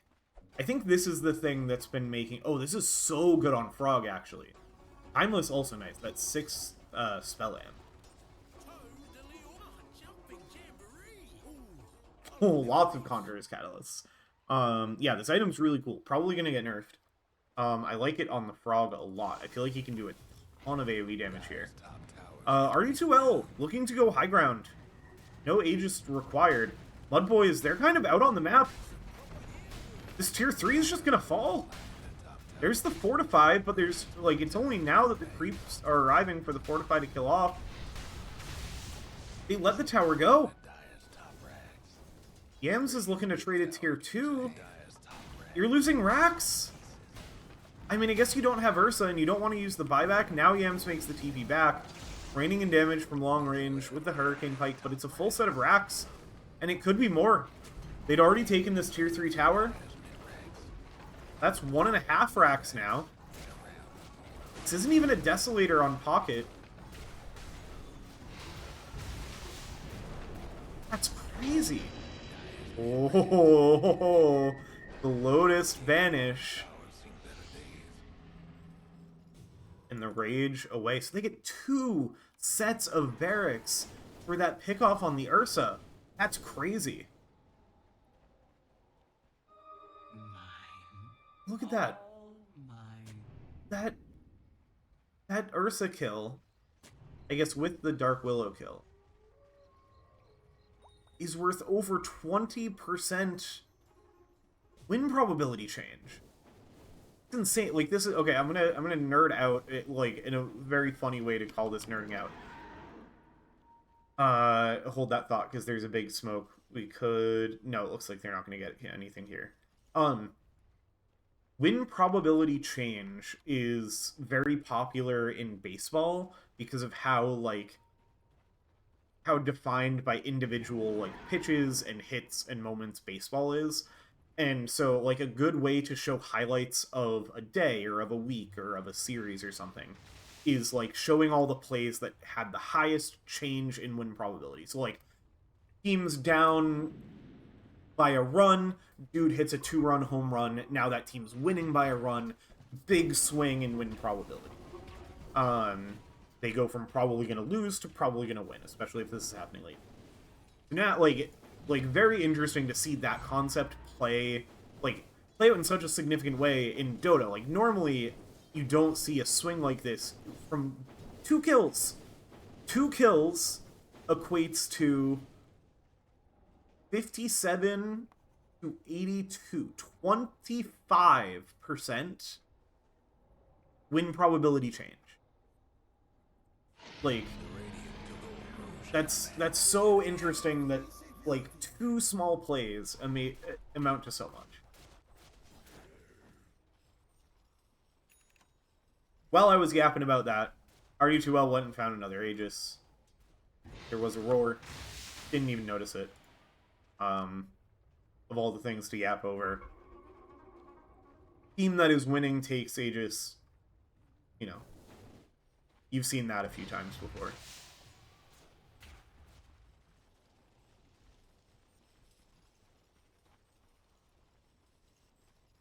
So we've got the we had the Ags working on the AC. Okay, yeah, we'd seen the Lifestealer. This style, maybe looking to get a little vision. Claire, maybe sniffing that out. Banner's gonna get used, saving the creeps from the Frog Stomp. Big ward, not gonna do much to the banner before it gets brought down. A really nice banner placement. Like, these creeps still aren't dying. Now finally they're taking some... Oh! Huh? Huh? Ziggy G went for a backline jump and didn't know that there was a scythe. It's gonna buy back here. Ravage out from Catsby. Yams in trouble. Yams dead. Buyback from Yams. Claire, now the one in trouble. Big heal up. Winter's Curse, but the BKBs are there, so they don't really mind. Yams in the thick of it. Second Ravage. Refresher Shard was there because that was the third Roshan. They're still low. Nobody else dead yet. Gex trying to get some damage. Pocket weirdly a little stuck over here. The tier 3 tower fell there as well. Last of those in the Dire base. Aegis not needed. Still 3 minutes for it. And so here, this is fine. If you do an escape with an infest, okay, now it just tops out anyway. I was gonna say, like, now I'm okay with you sitting here for a while and then using the infest on initiation, because you already used it as these. You get it. They get it. They're using it right. Again, I was not saying that because I expected them to do it the way I didn't like. Just something I've seen. If anything, I expected them to do it the way I like. Or if anything, if they were doing it in a way that disagreed with me, I would probably be like, huh, maybe I'm wrong.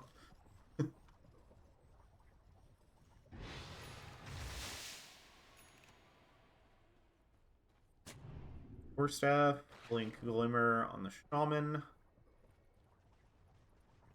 Proper Refresher on the Tide Hunter. Sad that it comes on cooldown. Oh, they see the frog. They get the anchor on the frog. Lots of control. Can they do anything to save Gex? No. Looks for the save, but it gets Lotused. It's meant for that to be on Gex, but I think it would have just been delaying the inevitable. They have buyback for Largo, but these barracks are in danger. Pocket's going to be the first up the high ground. Catsby stepping up in front. Got the Ags as well. Pocket going to tear into the rack. ZG looking for something. Control, but has the Enrage, so the control isn't doing much. Largo in the Winter's Curse. Finger out onto Moose Style. Largo taking tons of damage from Claire. Pocket out in the middle, kind of in no man's land, but still has the Aegis, and the save is there from Claire. Also, I think has that damage boost. No, needs the shard for that. But it's Largo dead, no buyback, 5v4, Yams into the BKB, but brought down anyway. Catsby low, but chasing forward towards Moose Style, able to back away. Yams also no buyback, so it's 5v3. Control up on Catsby. They find the kill on Magnus. Catsby's gonna live! The cold embrace. Oh, there was a GG called as well, so the game's over. I missed the GG call. We're going to a game 3. RD2L bounce back. This was looking like it might go the same way. It was an early lead from MUDBOYS at one point.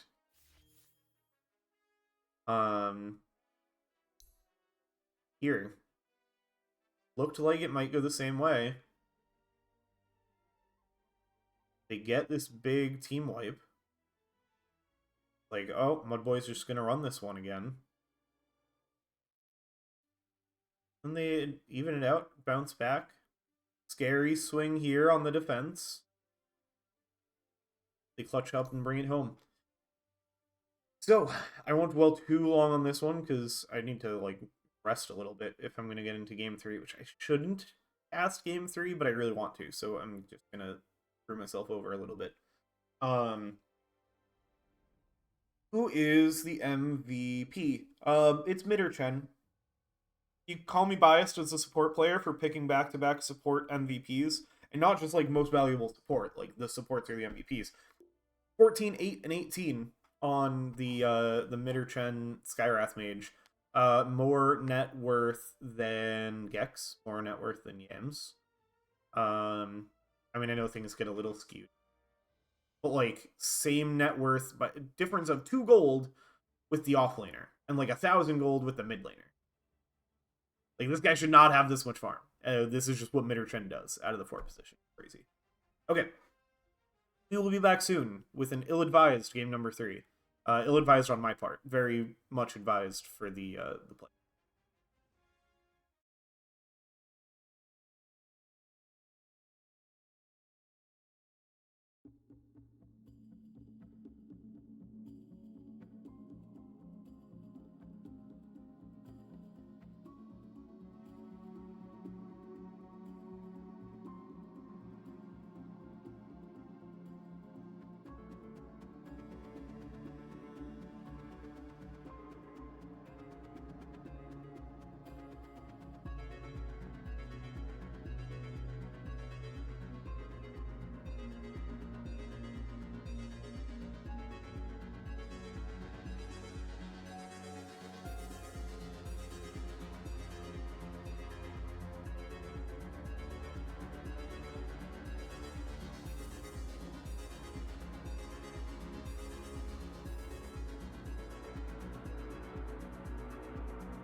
All right, we're back for game 3 between MUDBOYS and Putting the R in RD2L.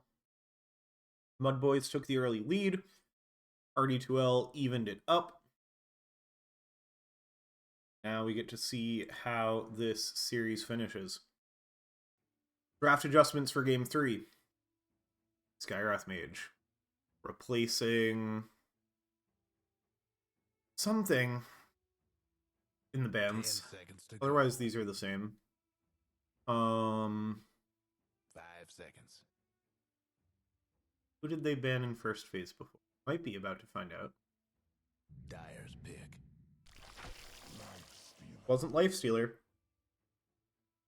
That made it through last time, and it makes it through again. They will go right back to first picking it again.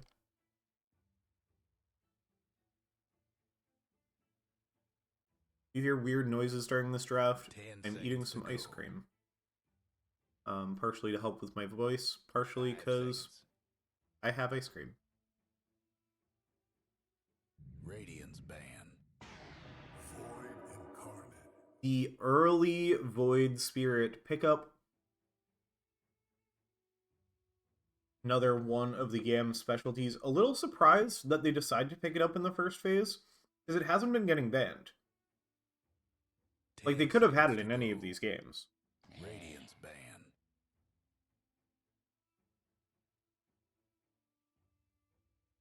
So I feel like they could have picked it later and protected it. Now, 4 of RD2L's heroes are going to be picked with the information that there's a mid-Void Spirit. 10 seconds to go. Unless this is a new, like, 5 seconds. Dyer's ban. new thing that MUDBOYS is cooking up with, like, a support Void Spirit. All a bait.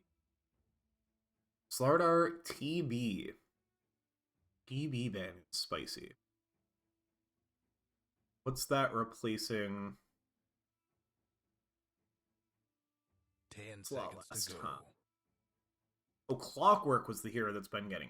That 5 gets seconds.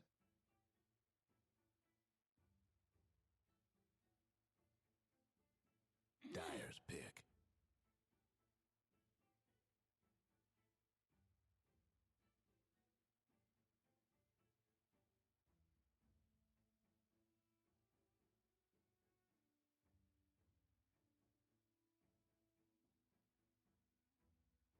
Ten seconds to go.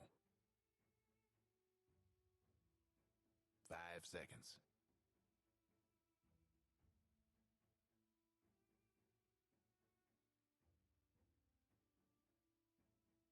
Radiant's pick.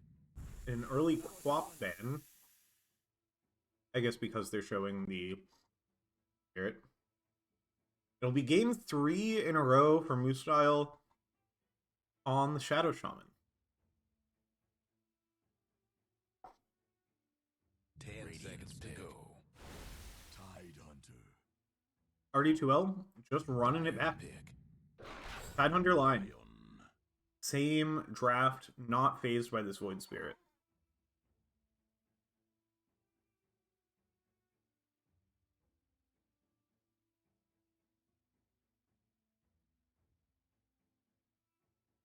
Ten seconds to go. 5 seconds.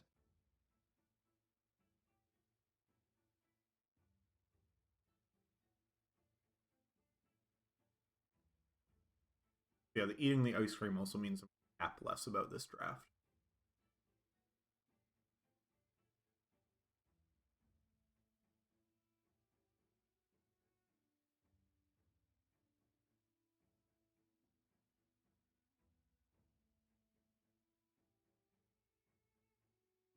But also, when they draft almost all the same heroes, hard to find as much.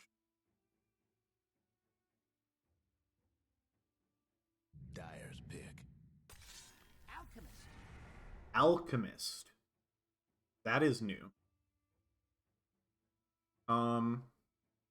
Another hero, I don't remember exactly how he changed.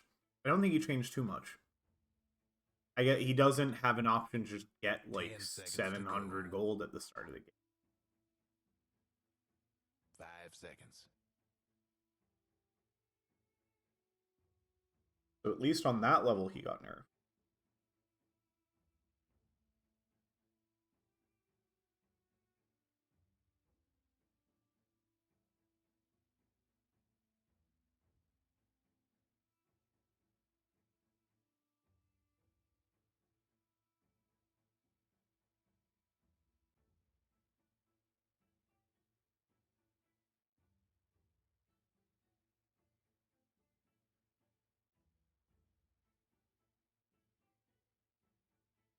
Radiant's pick. Ripper.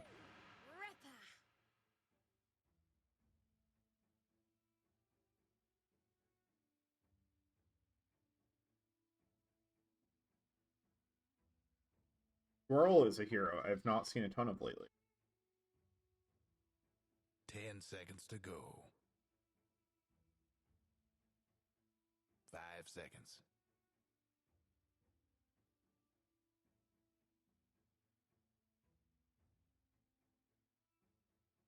Do I like it more than the Dark Willow they had last game?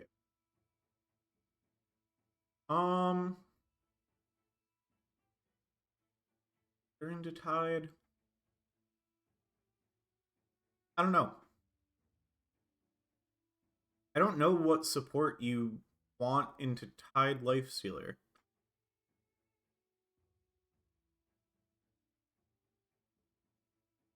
Because they kind of just don't care about everything that you want your support to. I feel like we're missing a save support on the side of MUDBOYS, and I think that's just not their style. Like, I can't think of them playing a save support other than, like, the Vengeful Spirit. Radiant's ban.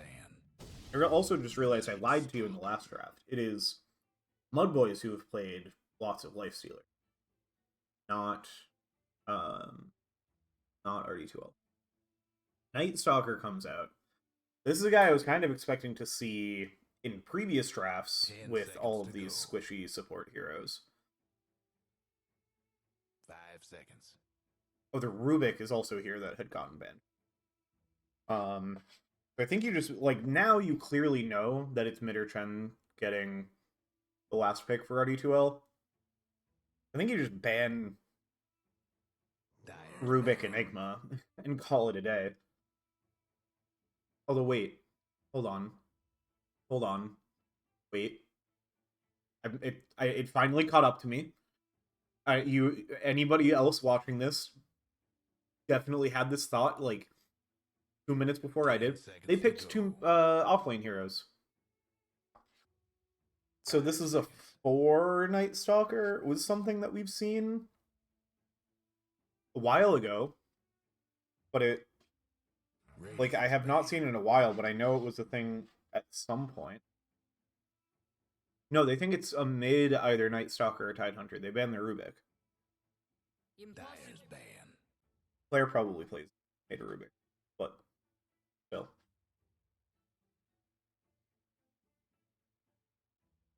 Alright, ice cream done.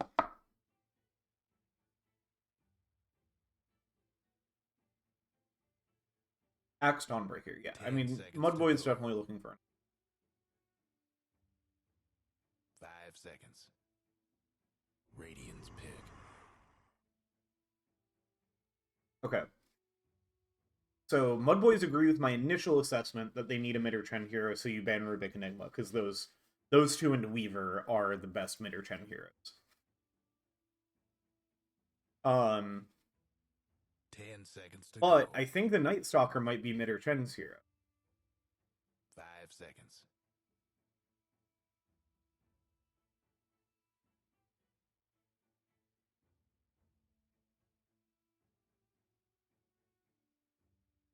So I think they might be picking their mid lane here. I'm kind of doubtful that it's a mid Night Stalker.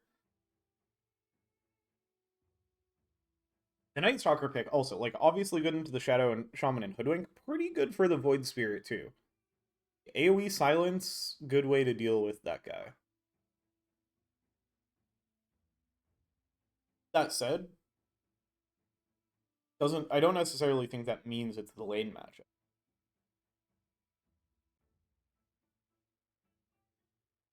I think they're gonna pick a Claire hero here, and I think they successfully confused MUDBOYS. Pick. Oh, I'm wrong. Okay, very interesting. I mean, unless it's a mid Bane, which 100% I think is on the table, particularly. But I think it'll be a mid or Chen Bane. I think we've seen that hero from mid or Chen before. 10 seconds to go. That is, I feel like, a pretty annoying hero 5 for seconds. Alchemist. I feel like Night Stalker honestly would have been a good pick for MUDBOYS, especially seeing this Bane.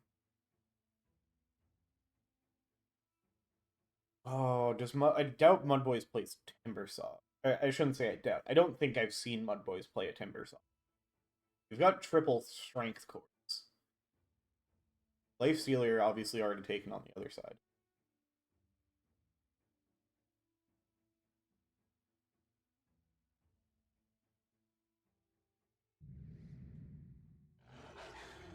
Well, it's something. Who's it gonna be? They pick up the Beastmaster. Is a Midnight Stalker. The mid or Chen Bane. Okay.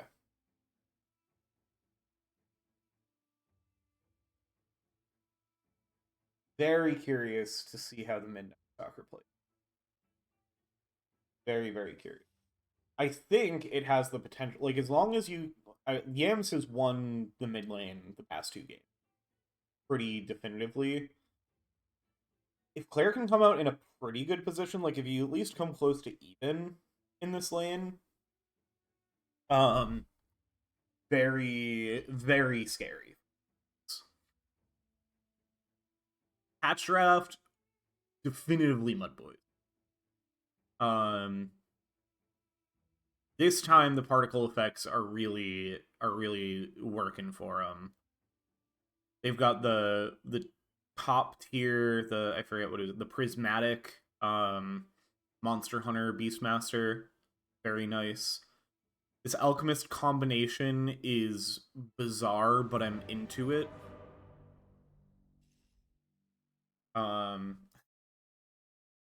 Like 2 or 3 different sets combined for the Elk. And the, like, Assassin's Creed ass Void Spirit also. Okay. I fixed my settings during the break, so I can zoom Everybody that. get set.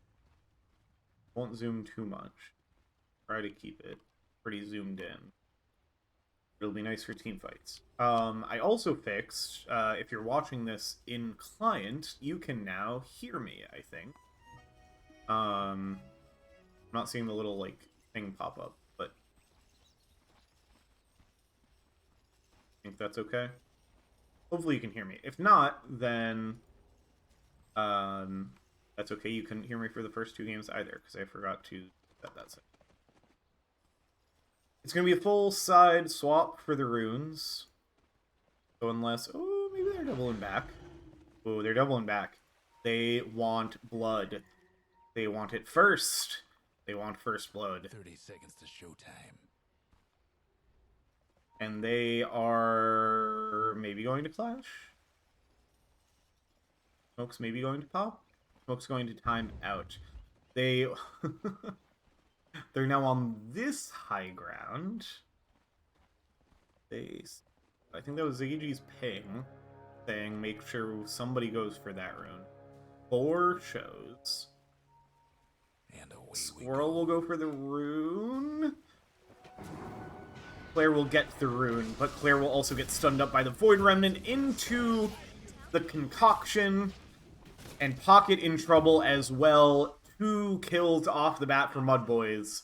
Well executed rune positioning. Those are 2 big kills, too. The position 1 and position 2 in kind of exactly who you want to kill as much as possible. Runes will be split because Claire did get the River Rune and then Catsby picked up this rune. Got confused for a minute because I was remembering that they were fully on each other's sides. Where are we expecting to have to pay attention to if we want to avoid missing kills? We didn't miss First Blood. And we successfully saw First Blood in all 3 games, so that's exciting. We've missed a lot of other kills, but we saw First Blood.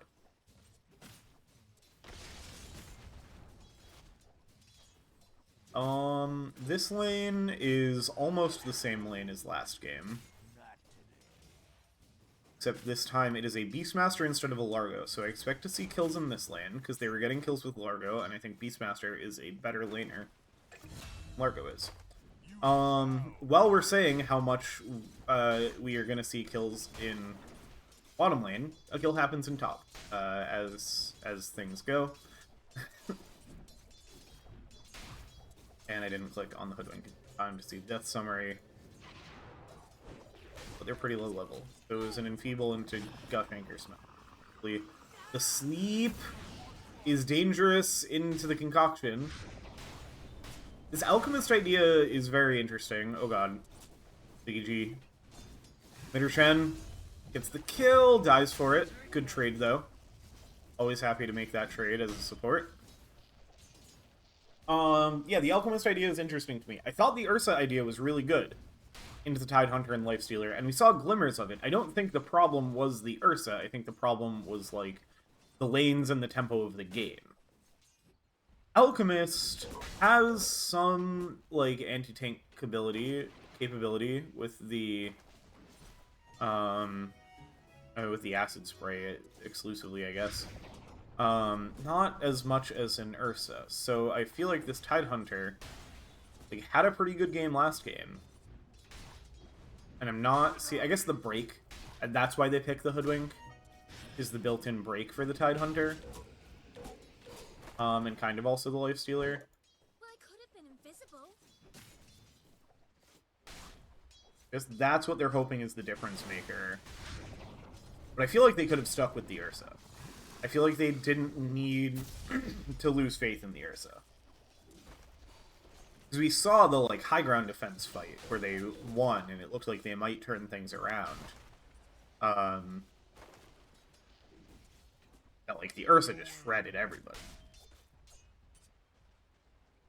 We shall see if the Alchemist can achieve something similar. The Alchemist also changes the tempo math. They're getting dragged back by a Void Remnant. You guys will be okay.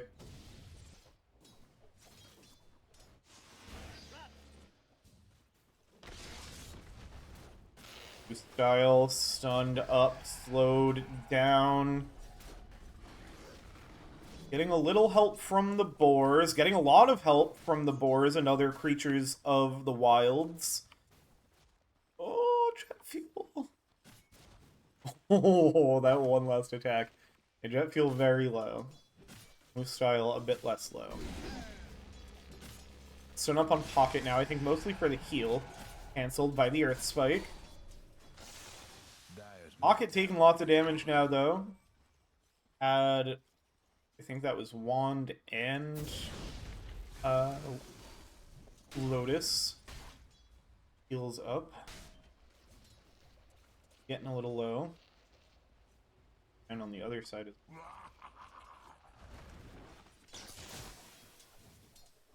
I'm terrified by how many low health bars there are. Everybody in this lane is, like, move style is slightly above half. 2 people in this lane are well below half. Agnes might be joining them. And then mid lane is pretty calm. And mid lane very even. So, like, this makes me worried. Oh, and now it's nighttime. And Claire immediately looking a little aggressive, but taking a good amount of damage. You have that physical barrier from Resonant Pulse. Oh, and we miss a kill on Pocket in the bottom lane. They're under the tower. They're looking to bring down Jet Fuel. They do, but Gex is going to die to the tower, and Moostyle is going to die to the Night Stalker because it is nighttime, so now he is stalking.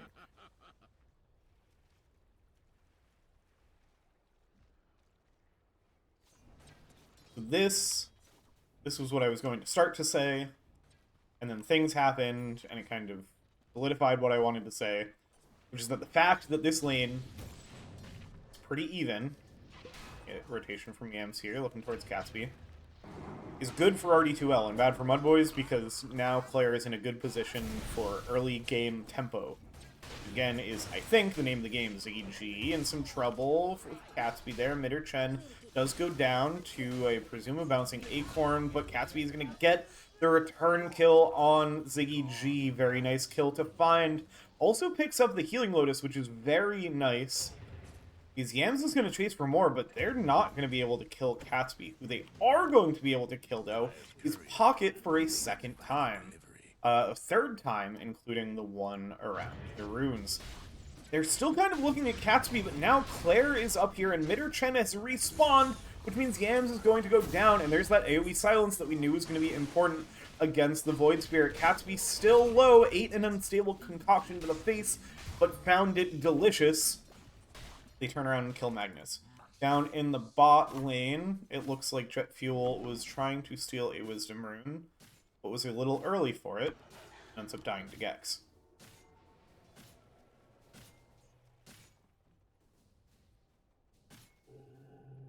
Wisdom Runes secured immediately by their respective sides.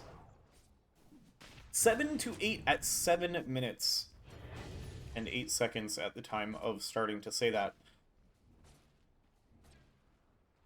Very action-packed game. Very fun for a Game 3. No clear answer on which way this is going to go. Very even to start. RD2L, slight lead. Very slight.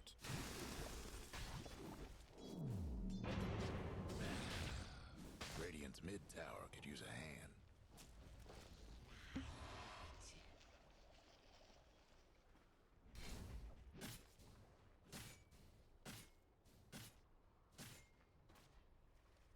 Claire, phase boots with a couple more minutes of night. No more extended night, no more inverted night. They're gonna go on to Jet Fuel, but they're gonna find the kill, but can they escape as Claire arrives? Gex is the target. Gex does not have the mana for Roar. Gex slowed up, silenced up, punched down by the Night Stalker. Up top, it looks like a little bit of scrapping, or, you know, just a Trouble brewing at Radiant's Tidehunter bottom walking at a courier. Yams, Invis Rune, decides not to go on Claire. Sights set on a different target. Sights set on Lifestealer. Lion has returned. Dire's mid tower won't last much longer. There's a sentry ward added. They're gonna roar into the Void Remnant, but they don't get a follow-up stun fast enough. That Void Remnant, it felt lower, like, shorter than I expected. Infest in, Infest out, little heal. Time for Claire to rotate in. Midder Chen joining them down here as well. Now RD2L have the numbers advantage, but Magnus going to even pack up with a very nice bushwhack to give Moostyle some space. Still going to get walked down, though. Void Remnant covering the tracks, and the foul play kept Moostyle alive a little longer. Pocket still surviving. They want to find something still for MUDBOYS. Astral step forward. They finally bring down Jet Fuel Can't Melt Steel memes. Claire now stepping into the main fight. Rotation over from Catsby, and Yams knows this is trouble. Ravage is available, but now it's not because mana gets used, but it doesn't matter. The mana gets used on the Gush, and that's enough to secure the kill on Yams.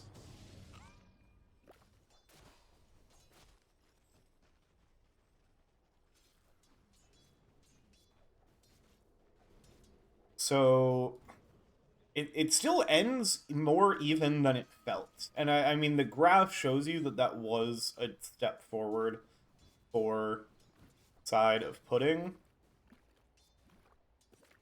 But it felt more to me, that's a significant win probability this early in the game. The Dire might want to mine their top tower.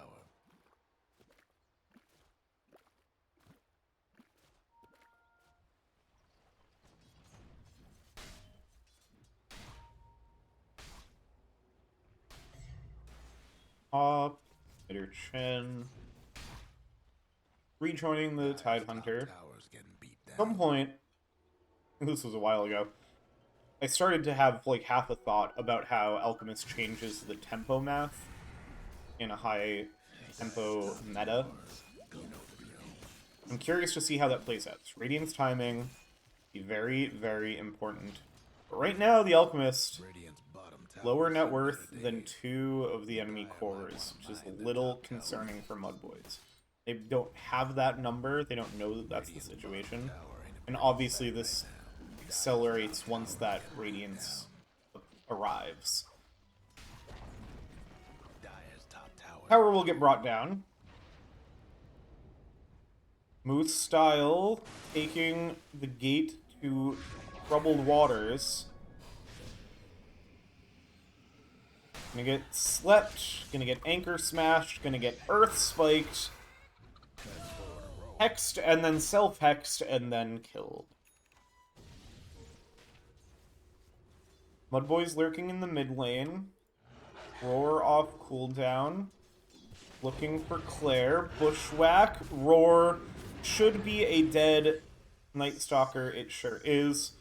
Minderchen will TP. Whoever else was TPing will say, never mind, not really worth it.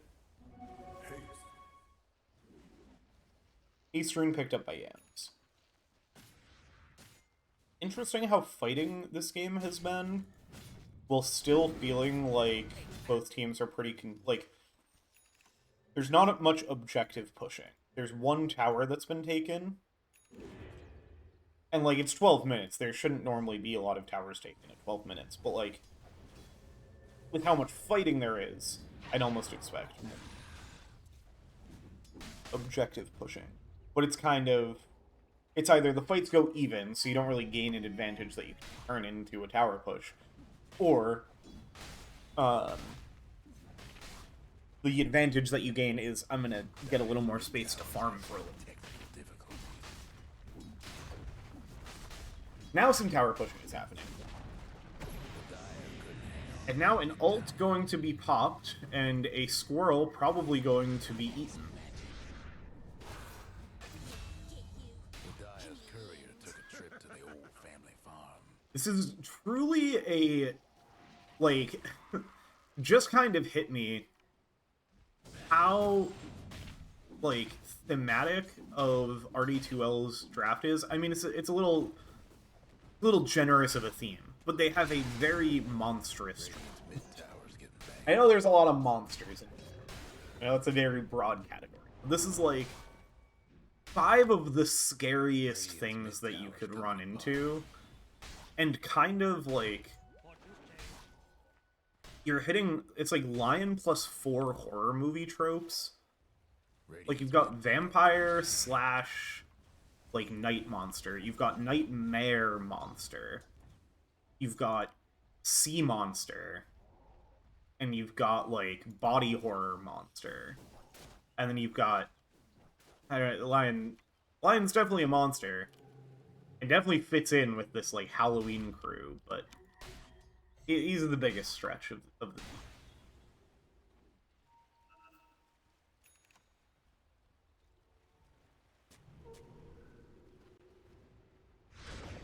smoke up on the high ground, but who's finding who? The Ravage means they're finding the supports. Midderchen also in trouble, trying to sidestep. Gets the sleep, but the axes will cut him down. Catsby throws out an anchor. VG trying to stand the ground. Roar out. Bushwhack to follow, but stun up from the Earth Spike. Claire cannot heal enough. Now Yem's connecting with big damage. Now it's troublesome for RD2L. Concoction onto Catsby, anchor smash, dealing damage and healing up a bit with the Vladimir's offering. But it is not enough to survive, and it is a 1 for 4 in favor of MUDBOYS, who just like that have a 3k net worth lead. Now, Alchemist Factor, 3k net worth lead isn't quite the same as a normal 3k net worth lead. It's pretty even at this point. But the Radiance on Alchemist has arrived. Probably arrived a little bit ago.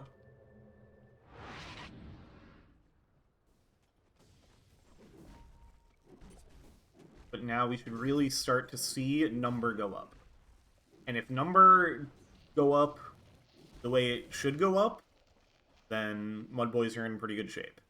If number not go up as much as it's supposed to go up, then something troubling is.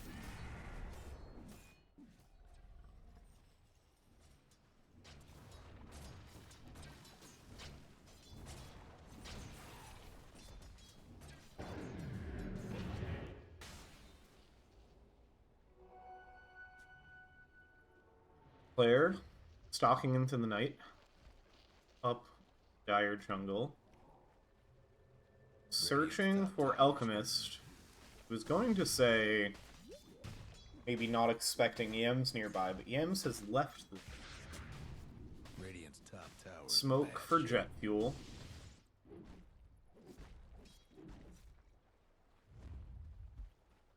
Passed over to Claire, but I don't know that this smoke is find much. They don't quite have Ravage up. They will share the smoke. They will not share the smoke. Gatsby got cancelled quickly by attacking. Scan not currently finding anything Moose style. Doesn't quite step into the scan. Like, moves into where it was right as it ends. The smoke will not find anything. Game slowing down a little bit. Dire's top tower. Probably a bit of, alright, I got my Radiance. We won that fight. Just give me time. Oh, and this is, I forgot. How could I forget? This is the Alchemist is some tech in the new patch that I have heard something about. And the tech is gifting Aghanim Scepters. They have finally made it good enough to gift, like, a good enough benefit for the Alchemist. Radiant's bottom tower ain't in sight right now. To gift Alchemist Scepters as Aghanim Scepters as a carry elk. 15 base damage, 6 base and max Revel's Greed, extra gold per melted scepter. So it's the fact that the gifted ags now accelerates your gold. Radiant's I bottom think tower is the better difference days. of why we're suddenly seeing this strategy get used in competitive games, because we saw it get used in pub games plenty, but now it seems to finally be properly viable, even for a carry elk, not for like some weird support elk build. Smoke is going to get popped by Moose style. They're going the armlet route, so no blink yet. Moose style tries using the wards to escape, and it might be just enough with the foul play. It will. Able to survive, and now they turn over towards mid or Chen. They find the kill on the Bane. So Claire in the ult, but now on the retreat. And MUDBOYS chasing forward. Oh, that was a mean Centaur stun. Kind of saw that go the other way in game 1. Centaurs have been nasty tonight. I don't think it was going to make a difference. I don't think ZEG was going to be able to get in range of a concoction throw. Now I'm curious. So I think the first Aghanim Scepter already on its way. Yep. Who does it go to? My guess is Yams. I think kind of regardless of draft. Yes. Immediately granted to you. Regardless of draft, just knowing this team, you're probably always giving that first axe. Ravage going to get used, chasing down the 2 supports. Magnus should be the first to fall. Finger of Death to pick up a stack. Moose style trying to escape. Axes helping deter. There's that silence from the newly gifted Ags. Immediately getting put to use as Yams chasing down Catsby. Concoction from a range. Nice one from Ziggy G. Axes out. But Tide Hunter is tanky. Night has ended, so Claire is not going to be as keen to be involved in this fight. 30 seconds. Oh, but now the Fiend's Grip. Immediately interrupted. Nice cancel from that silence once again. Beastmaster still in trouble, but chipping away at the Lion brings him down. Gex trying to escape, turns for one more axe throw on the way to death. Yams taking a nap mid-fight, thanks to the Bane. Serpent wards go down, getting some damage out into Claire. Catsby still chasing forward, but the turn with the shackle, the pop, the sharpshooter from Magnus, bushwhack off the mark somehow, or maybe just shrugged off. Foul play back up in time, so Catsby will not be able to finish the kill. And now walking in for the ready and waiting unstable concoction from Ziggy G up onto the high ground into the Hypnotize from the Void Remnant. Bushwhack there. This guy is so tanky and surviving so much, but finally they chomp down on the big fish, and Yams is dominating, and it's an 8k net worth lead for the side of MUDBOYS. So I was talking about number go up on the Alchemist, but I forgot that the strat was the Ags. So the number is going to go up on the rest of the team. The Alchemist is going to keep sitting around this net worth, but look at the huge spike from Yams getting that gifted Agnet Scepter. Night Stalker ult going to get used, chasing on to Moose Style. Dire's mid towers have Gex also in the area, but without Roar, can't do much to help save the Night Stalker from the Hunter of the Night. Save the Shadow Shaman from the Night Stalker.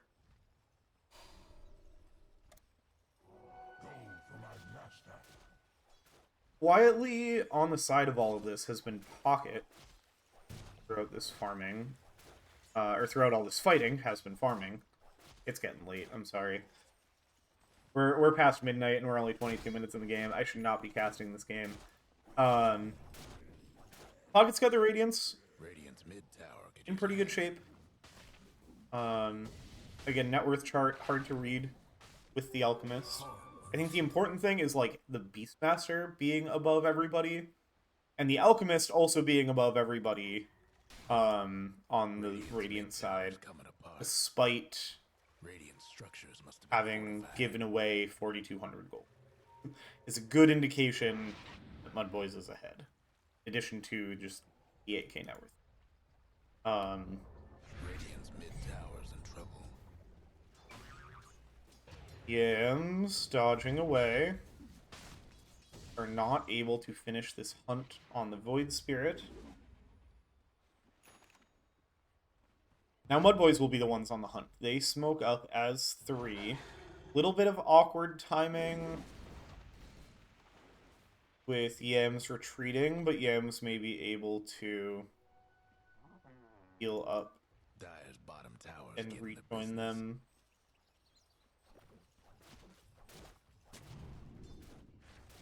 So you do have the blink on the Lion. Gex has blink as well. Gonna find Jet Fuel can't melt steel memes. Moose Style, in the meanwhile, finding Pocket. They finish off the Lion. The Infest is not enough for the save. Catsby's here with the Ravage. Gonna be a big one. It hits 4, but it does not hit Ziggy G, who has the unstable concoction.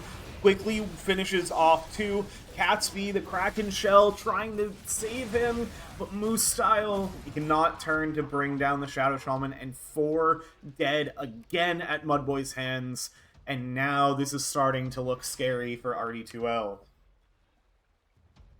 MUDBOYS with a pretty commanding presence now.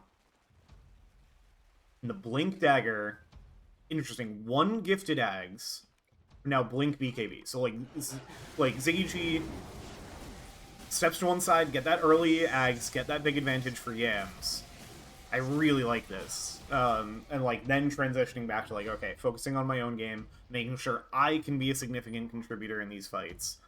And then we'll probably see more Ags later after the Blink BKB. Yams working on the Shivas. Very interested to see how Shivas played. I picked it up in Tidehunter in one of my games. And it felt pretty good. But it was hard to tell how much of an impact it had. We'll roar onto Tidehunter. Catsby maybe not thinking that MUDBOYS were still playing in this area after they got the Tormentor, but they very much were. And so the Tidehunter gets brought down again.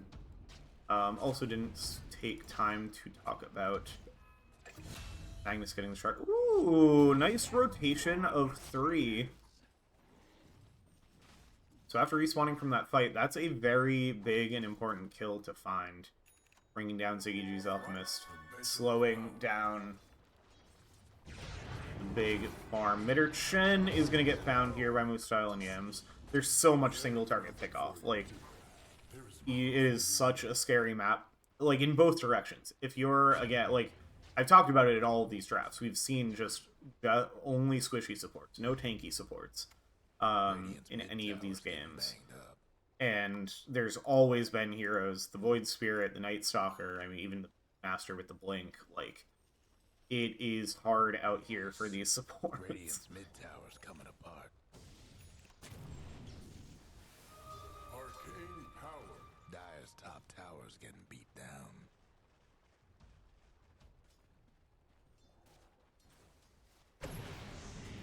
Night Stalker ult popped. They have vision on Magnus, but Force Staff get out of the crippling fear. Now BKB popped by Gex, popped by Claire, Roar onto the Tidehunter.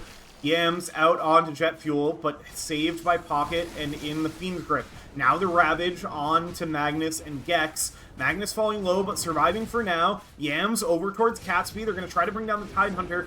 Moose Style has gone down in the meantime, and so does Catsby, so does Magnus. It's just the cores, and now Gex in trouble. ZG off on the other side. Now it's Yams against 4 with a triple kill for Claire. And hexed up, Yams is going to likely fall as well here. Astral step away, trying to escape. Very slippery hero, but the rage is there, the sleep is there, the kill is there. It's an ultra kill for Claire on a mega streak.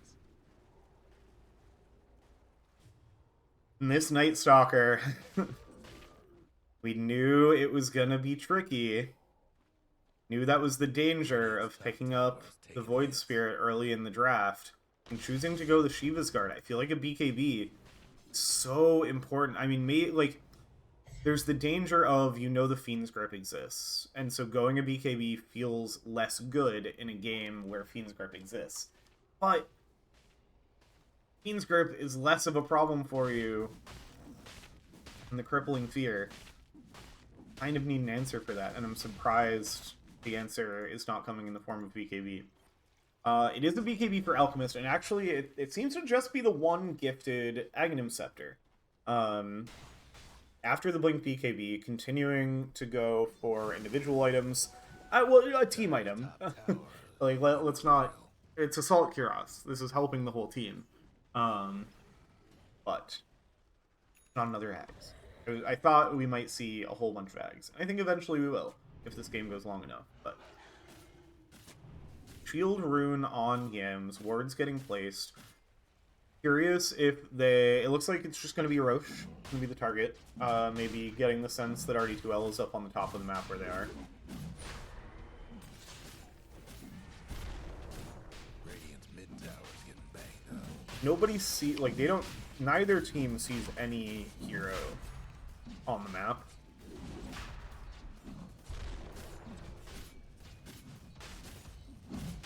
They have all this vision here.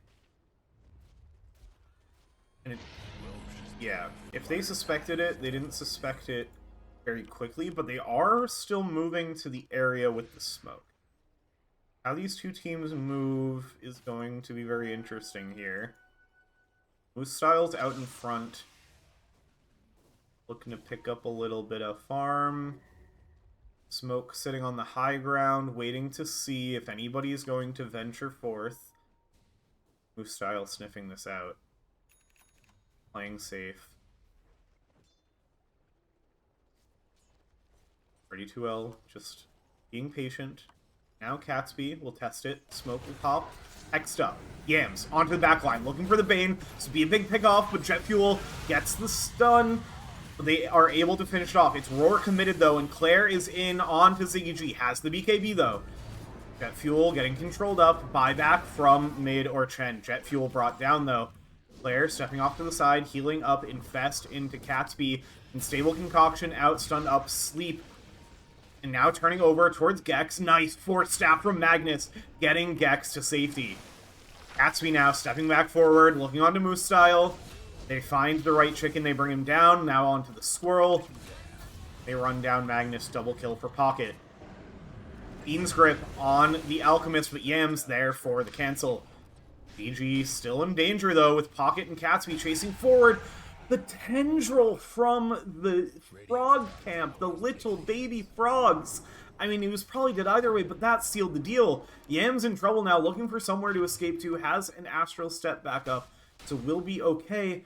But it's 4 dead. It's everybody except your Aegis carrier. At the cost of the 2 supports, that's it.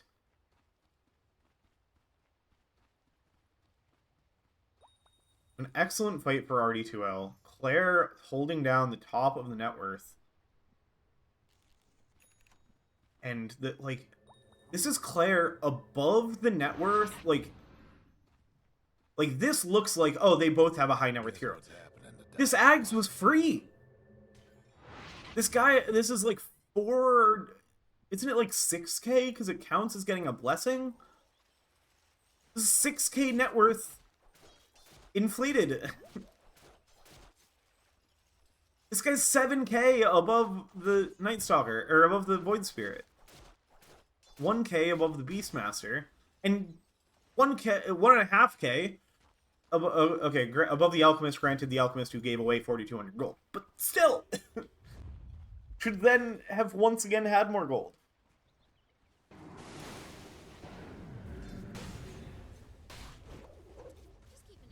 Back, not gonna find Catsby.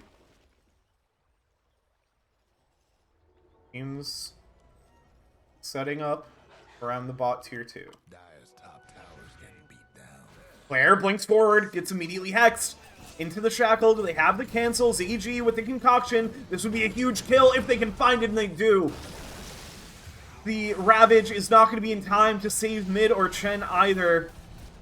Now they move forward, but can they find anything else? Finger of Death out on EMs, doesn't seem to mind too much. Control on Catsby, shrugs it off with Kraken Shell, but Jet Fuel can't melt Jill memes. Gets brought down next. Catsby falling low, Catsby falling dead. Pocket will be left. Go off and farm on their own as MUDBOYS march forward. A 4-for-0 Aegis still in their hands for another minute. A tier 2's gonna fall, and they're marching onwards towards this high ground. There's unsurprisingly no buybacks. It's only 33 minutes in, and it's been a pretty even game. Creep wave deleted. They have the Fortify. No banner to speak of yet in this game. The tower will clear out the creeps. Backdoor protection not activating just yet. Lots of physical damage between these two cores, especially... Oh, it's not even with the Assault Kuros first. So, or yet.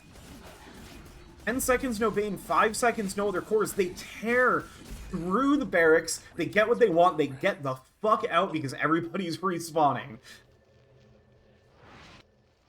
Nicely played from MUDBOYS. Huge swing off of that fight. 13k net worth lead out of nowhere. Suddenly, that, like, such a good reaction from Moostyle. Claire, like, a bold blink. I'm not gonna fault Claire on this one. Like, because that easily could have gone the other way. It was blink forward from Claire, could have, like, had the crippling fear, but Moostyle was just so fast with the Hex. It was just, like, sees a Night Stalker appear, Hex. Boom. Like, just instantly ready. More action now as they find Yams. BKB getting used. Get some save though, stepping away. Chasing forward, BKB running out 4 staffs galore. Very nice item to have against the Night Stalker. And so, no kills shall be found on this night.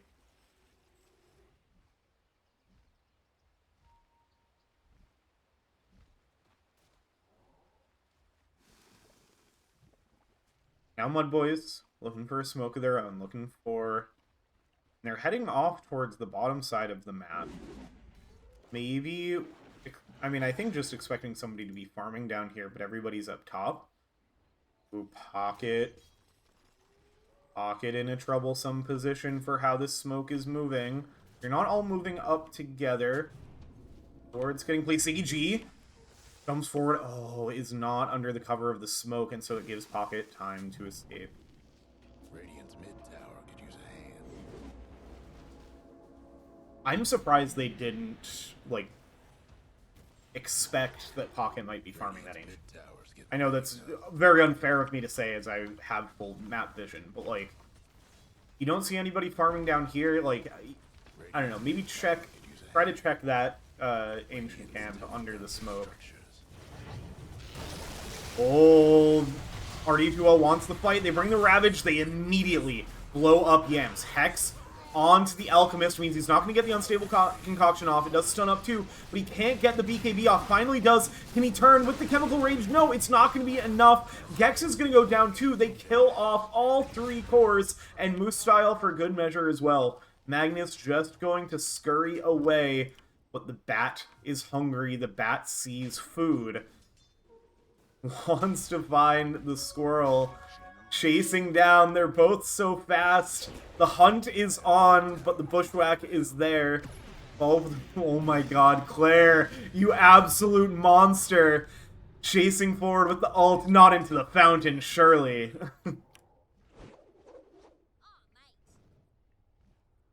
Now you're in a little bit of a tricky position on the Night Stalker. As a TP, Magnus is like, when are you guys respawning? Can we, this guy's still here. Okay, bye. Tower could use a little help. Hope the Dire weren't partial to that mid tower. A little bit of a spicy play, but the 4 kills from a beautiful Catsby Ravage amounts to a tier 2 for the side of RD2L, and amounts to another big swing back in the other direction. The XP. Like, this is kind of what tells you the difference of, like, the gold. Is... I guess it's not that much. I guess the XP has always been close. Calls it plus 5 levels, but, like, 1,000 XP, it doesn't seem crazy. This is very cool to see. The, like, win probability, it was this super surprising 75% spike. It's never spiked like that farther than... You get like a little 67% bump there.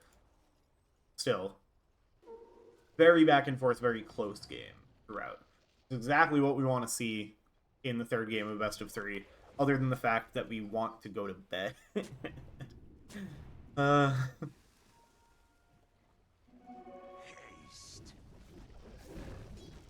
This one, we're in for the haul on this one. I can already feel... Ain't it the way of Dota? Yeah, this is in a little bit of danger. Hang on. Could be okay.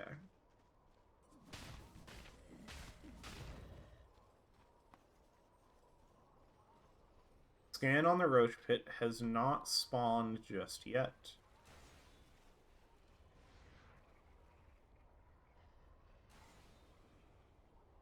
Does smoke for MUDBOYS. RD2L on the high ground, both sides eyeing Roche. Player into the pit. MUDBOYS lurking, smoke pops. Gex knows, but they know too. They blink forward. Nice BKB timing for Gex, but not in time for Ziggy G. Now has the BKB, Unstable Concoction. Doesn't throw it out, but doesn't need to with the BKB. Fight happening all over the place. Now stalling out as control goes out. Moose Style will be the first to fall. Actually, Jet Fuel goes down just before. Buyback from Moose Style. They have the outpost advantage here with the map positioning, but health pools are higher for RD2L. Control up onto Pocket. It's a big kill if they can find it, but Claire, meanwhile, onto Gex. Magnus falling low too. Pocket turning it around, trying to find the squirrel. Cam's chasing forward, but Pocket able to sidestep and has the rage. Catsby jumping in, but gets caught by the random remnant that was not meant for him. But overall, RD2L only coming out on top with the Beastmaster kill. And Pocket is going to say, hey guys, let's go up to top for the Roach now. Oh hey, look what Gabe left for us. A little too close to Roach there, buddy. Gets the Diamond Champion on Lifestealer. With the Beastmaster still dead, this will be the Roche going to RD2L. The Stan is there, they know this is happening. And they contest without their Beastmaster. Do they dare try to contest? Yams.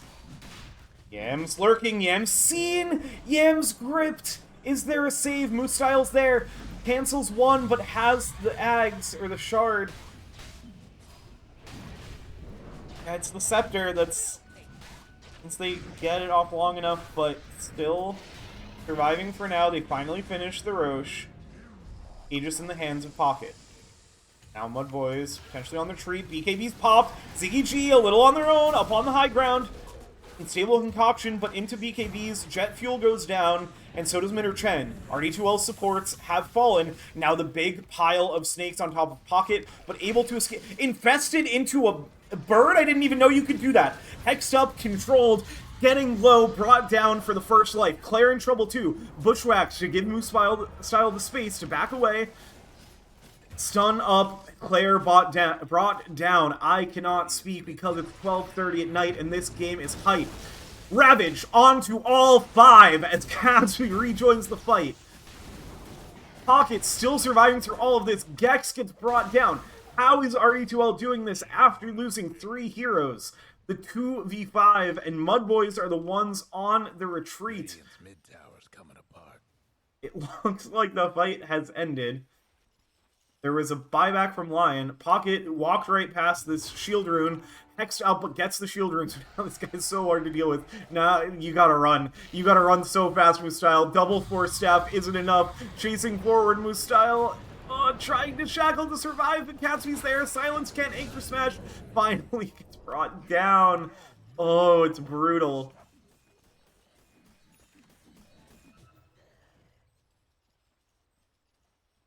My goodness, what an absolute treat of a game.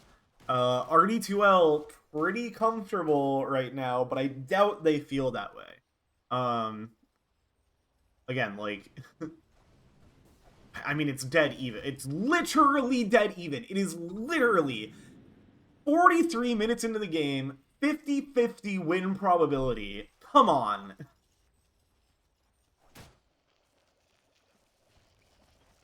Alright, so Assault Kuros finished. I don't know what... Prophet's Pendulum, 30% of incoming damage is delayed over 5 seconds. So the Death Prophet Facet became a tier 4 neutral item. Neat.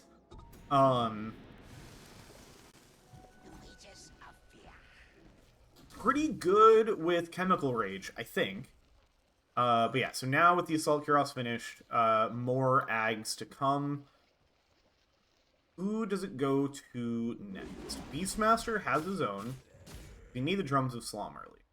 This means it goes Port. Do you want the cool AoE damage Shackles, About that bottom tower. or the mini decoy Sharpshoot? Bottom tower. Both good. Neither Radiant's top tower. exceptional. The Dire best do something about that bottom tower.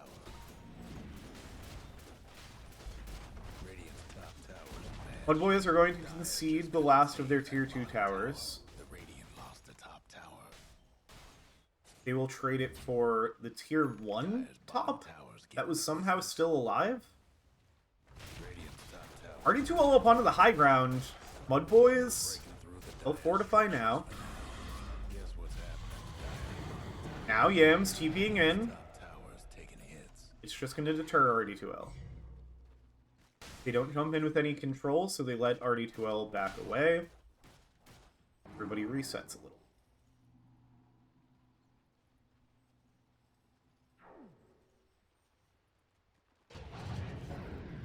Yams.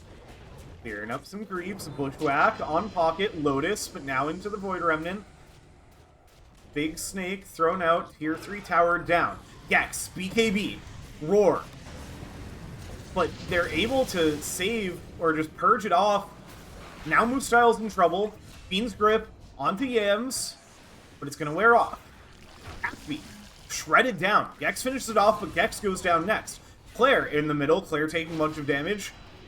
Trying to chase down the squirrel. Lotus Orb is there. Magnus able to scurry away.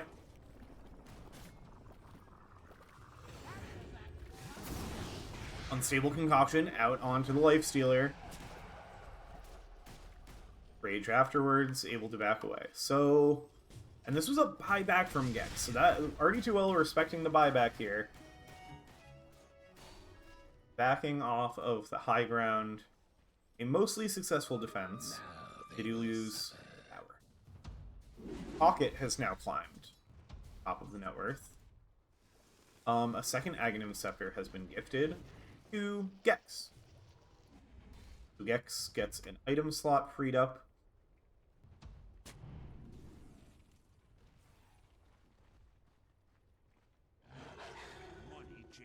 Also got some golds. It basically just gave the gold of the Ag to Gex, I guess, since he already had it.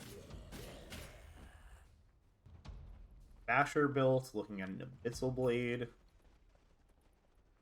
More control for the Lifestealer and the Rage, more control for the BKB of the Night.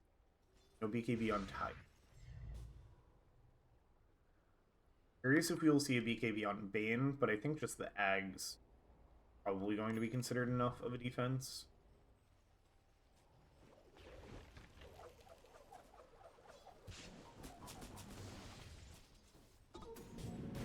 Ooh. Night Stalker.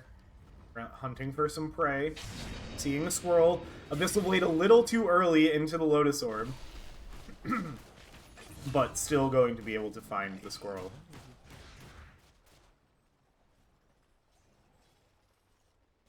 Radiant's mid tower's getting banged up.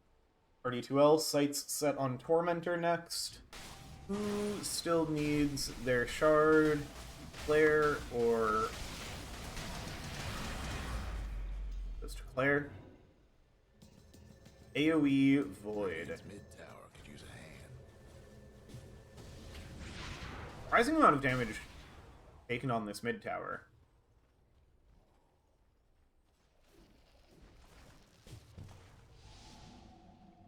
BG Shadowblade done, working on a Silver Edge, looking for more ways to deal with the tankiness of the Tidehunter, deal with the life-stealiness of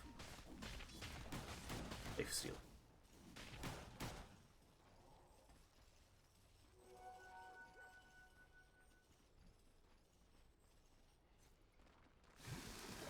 I think MUDBOYS very much feeling the Ursa didn't work against the Lifestealer Tidehunter. What we need instead is a bunch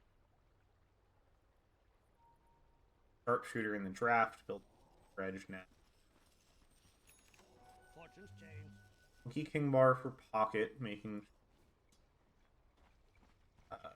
Radiance is not causing misses. I don't think there's any. Pearl has sources of evasion for a source. Ponder's Catalyst. I haven't been paying much attention. Dandelion Amulet. Radiant's Turned. top tower's in bad shape.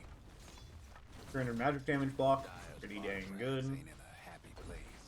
Profits. Enchanter's Bauble for the Hoodwink Dire's bottom with ranks Time Limp. didn't make it. No breaking down the radiant structures like this.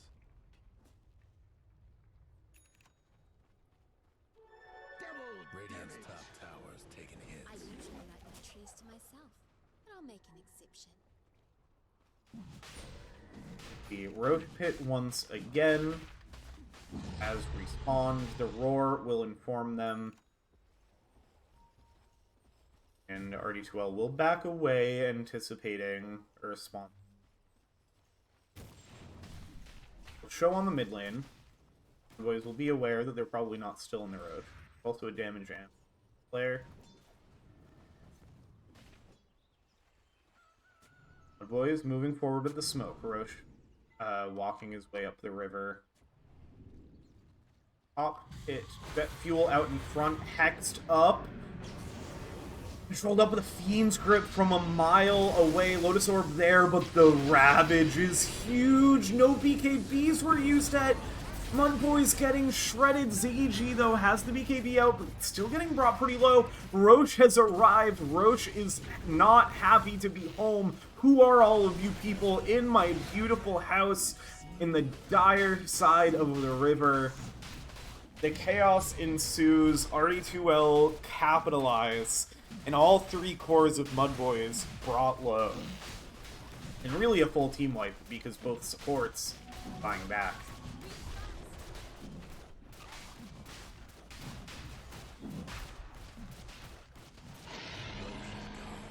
Courtesy of the Radiant. So Aegis for Pocket, goodies for all. Tide already has a refresher, so the shard will go to Night Stalker. Double Dark Ascension. Won't last much longer. Not nothing at all. That is a whole lot of time where Claire gets to be at their hero's peak. They're going to test buybacks. They're going to go right for tier 4s after the barracks. Big Snake used in defense, Big Snake brought down. The only buyback of the 3 cores is on the Alchemist. Gams and Gex without. First Dark Ascension popped. Comes forward. Refresh immediately. Another Dark Ascension available. Fiend's Grip on the Alchemist in the buyback. This could be disastrous, but able to retreat into the fountain. The Bushwhack. Doing big damage to Claire, getting the damage from the fountain in. The throne exposed. Can they defend down to heroes? Can RD2L close it out here? Stuns going out. Holding for now. Damage still raining in from the creeps mostly. Ravage out. Refresh. Ravage again. Ziggy G brought down. Yams falling low. Pocket godlike. Ancient falling. Yams killed off as well. Game over. GG. RD2L take the win. Oh, that was some good Dota. I think that game said enough. I'm not gonna say much about this game. MVP, it's Claire. It's a 19-6 Night Stalker mid. Didn't know Night Stalker mid was a thing. It might not really be. It might just be Claire doing Claire things. Very impressive performance. Yeah. Hard to say much else. Really, really, really fun game. I need to go to bed. Thank you for joining us. Stay tuned for more. Here's what the bracket looks like. I don't think you can see my mouse if I point at things, but if you understand how a bracket works, RD2L move on to upper bracket finals. They'll face the winner of Drip and Budge Bakers. MUDBOYS drop down to the lower bracket to play Last Hit Enjoyers. So that'll be a fun matchup. I think that was a good series when it was originally played. Curious to see how this goes. Thanks again for joining. Have a great rest of your week, and good night.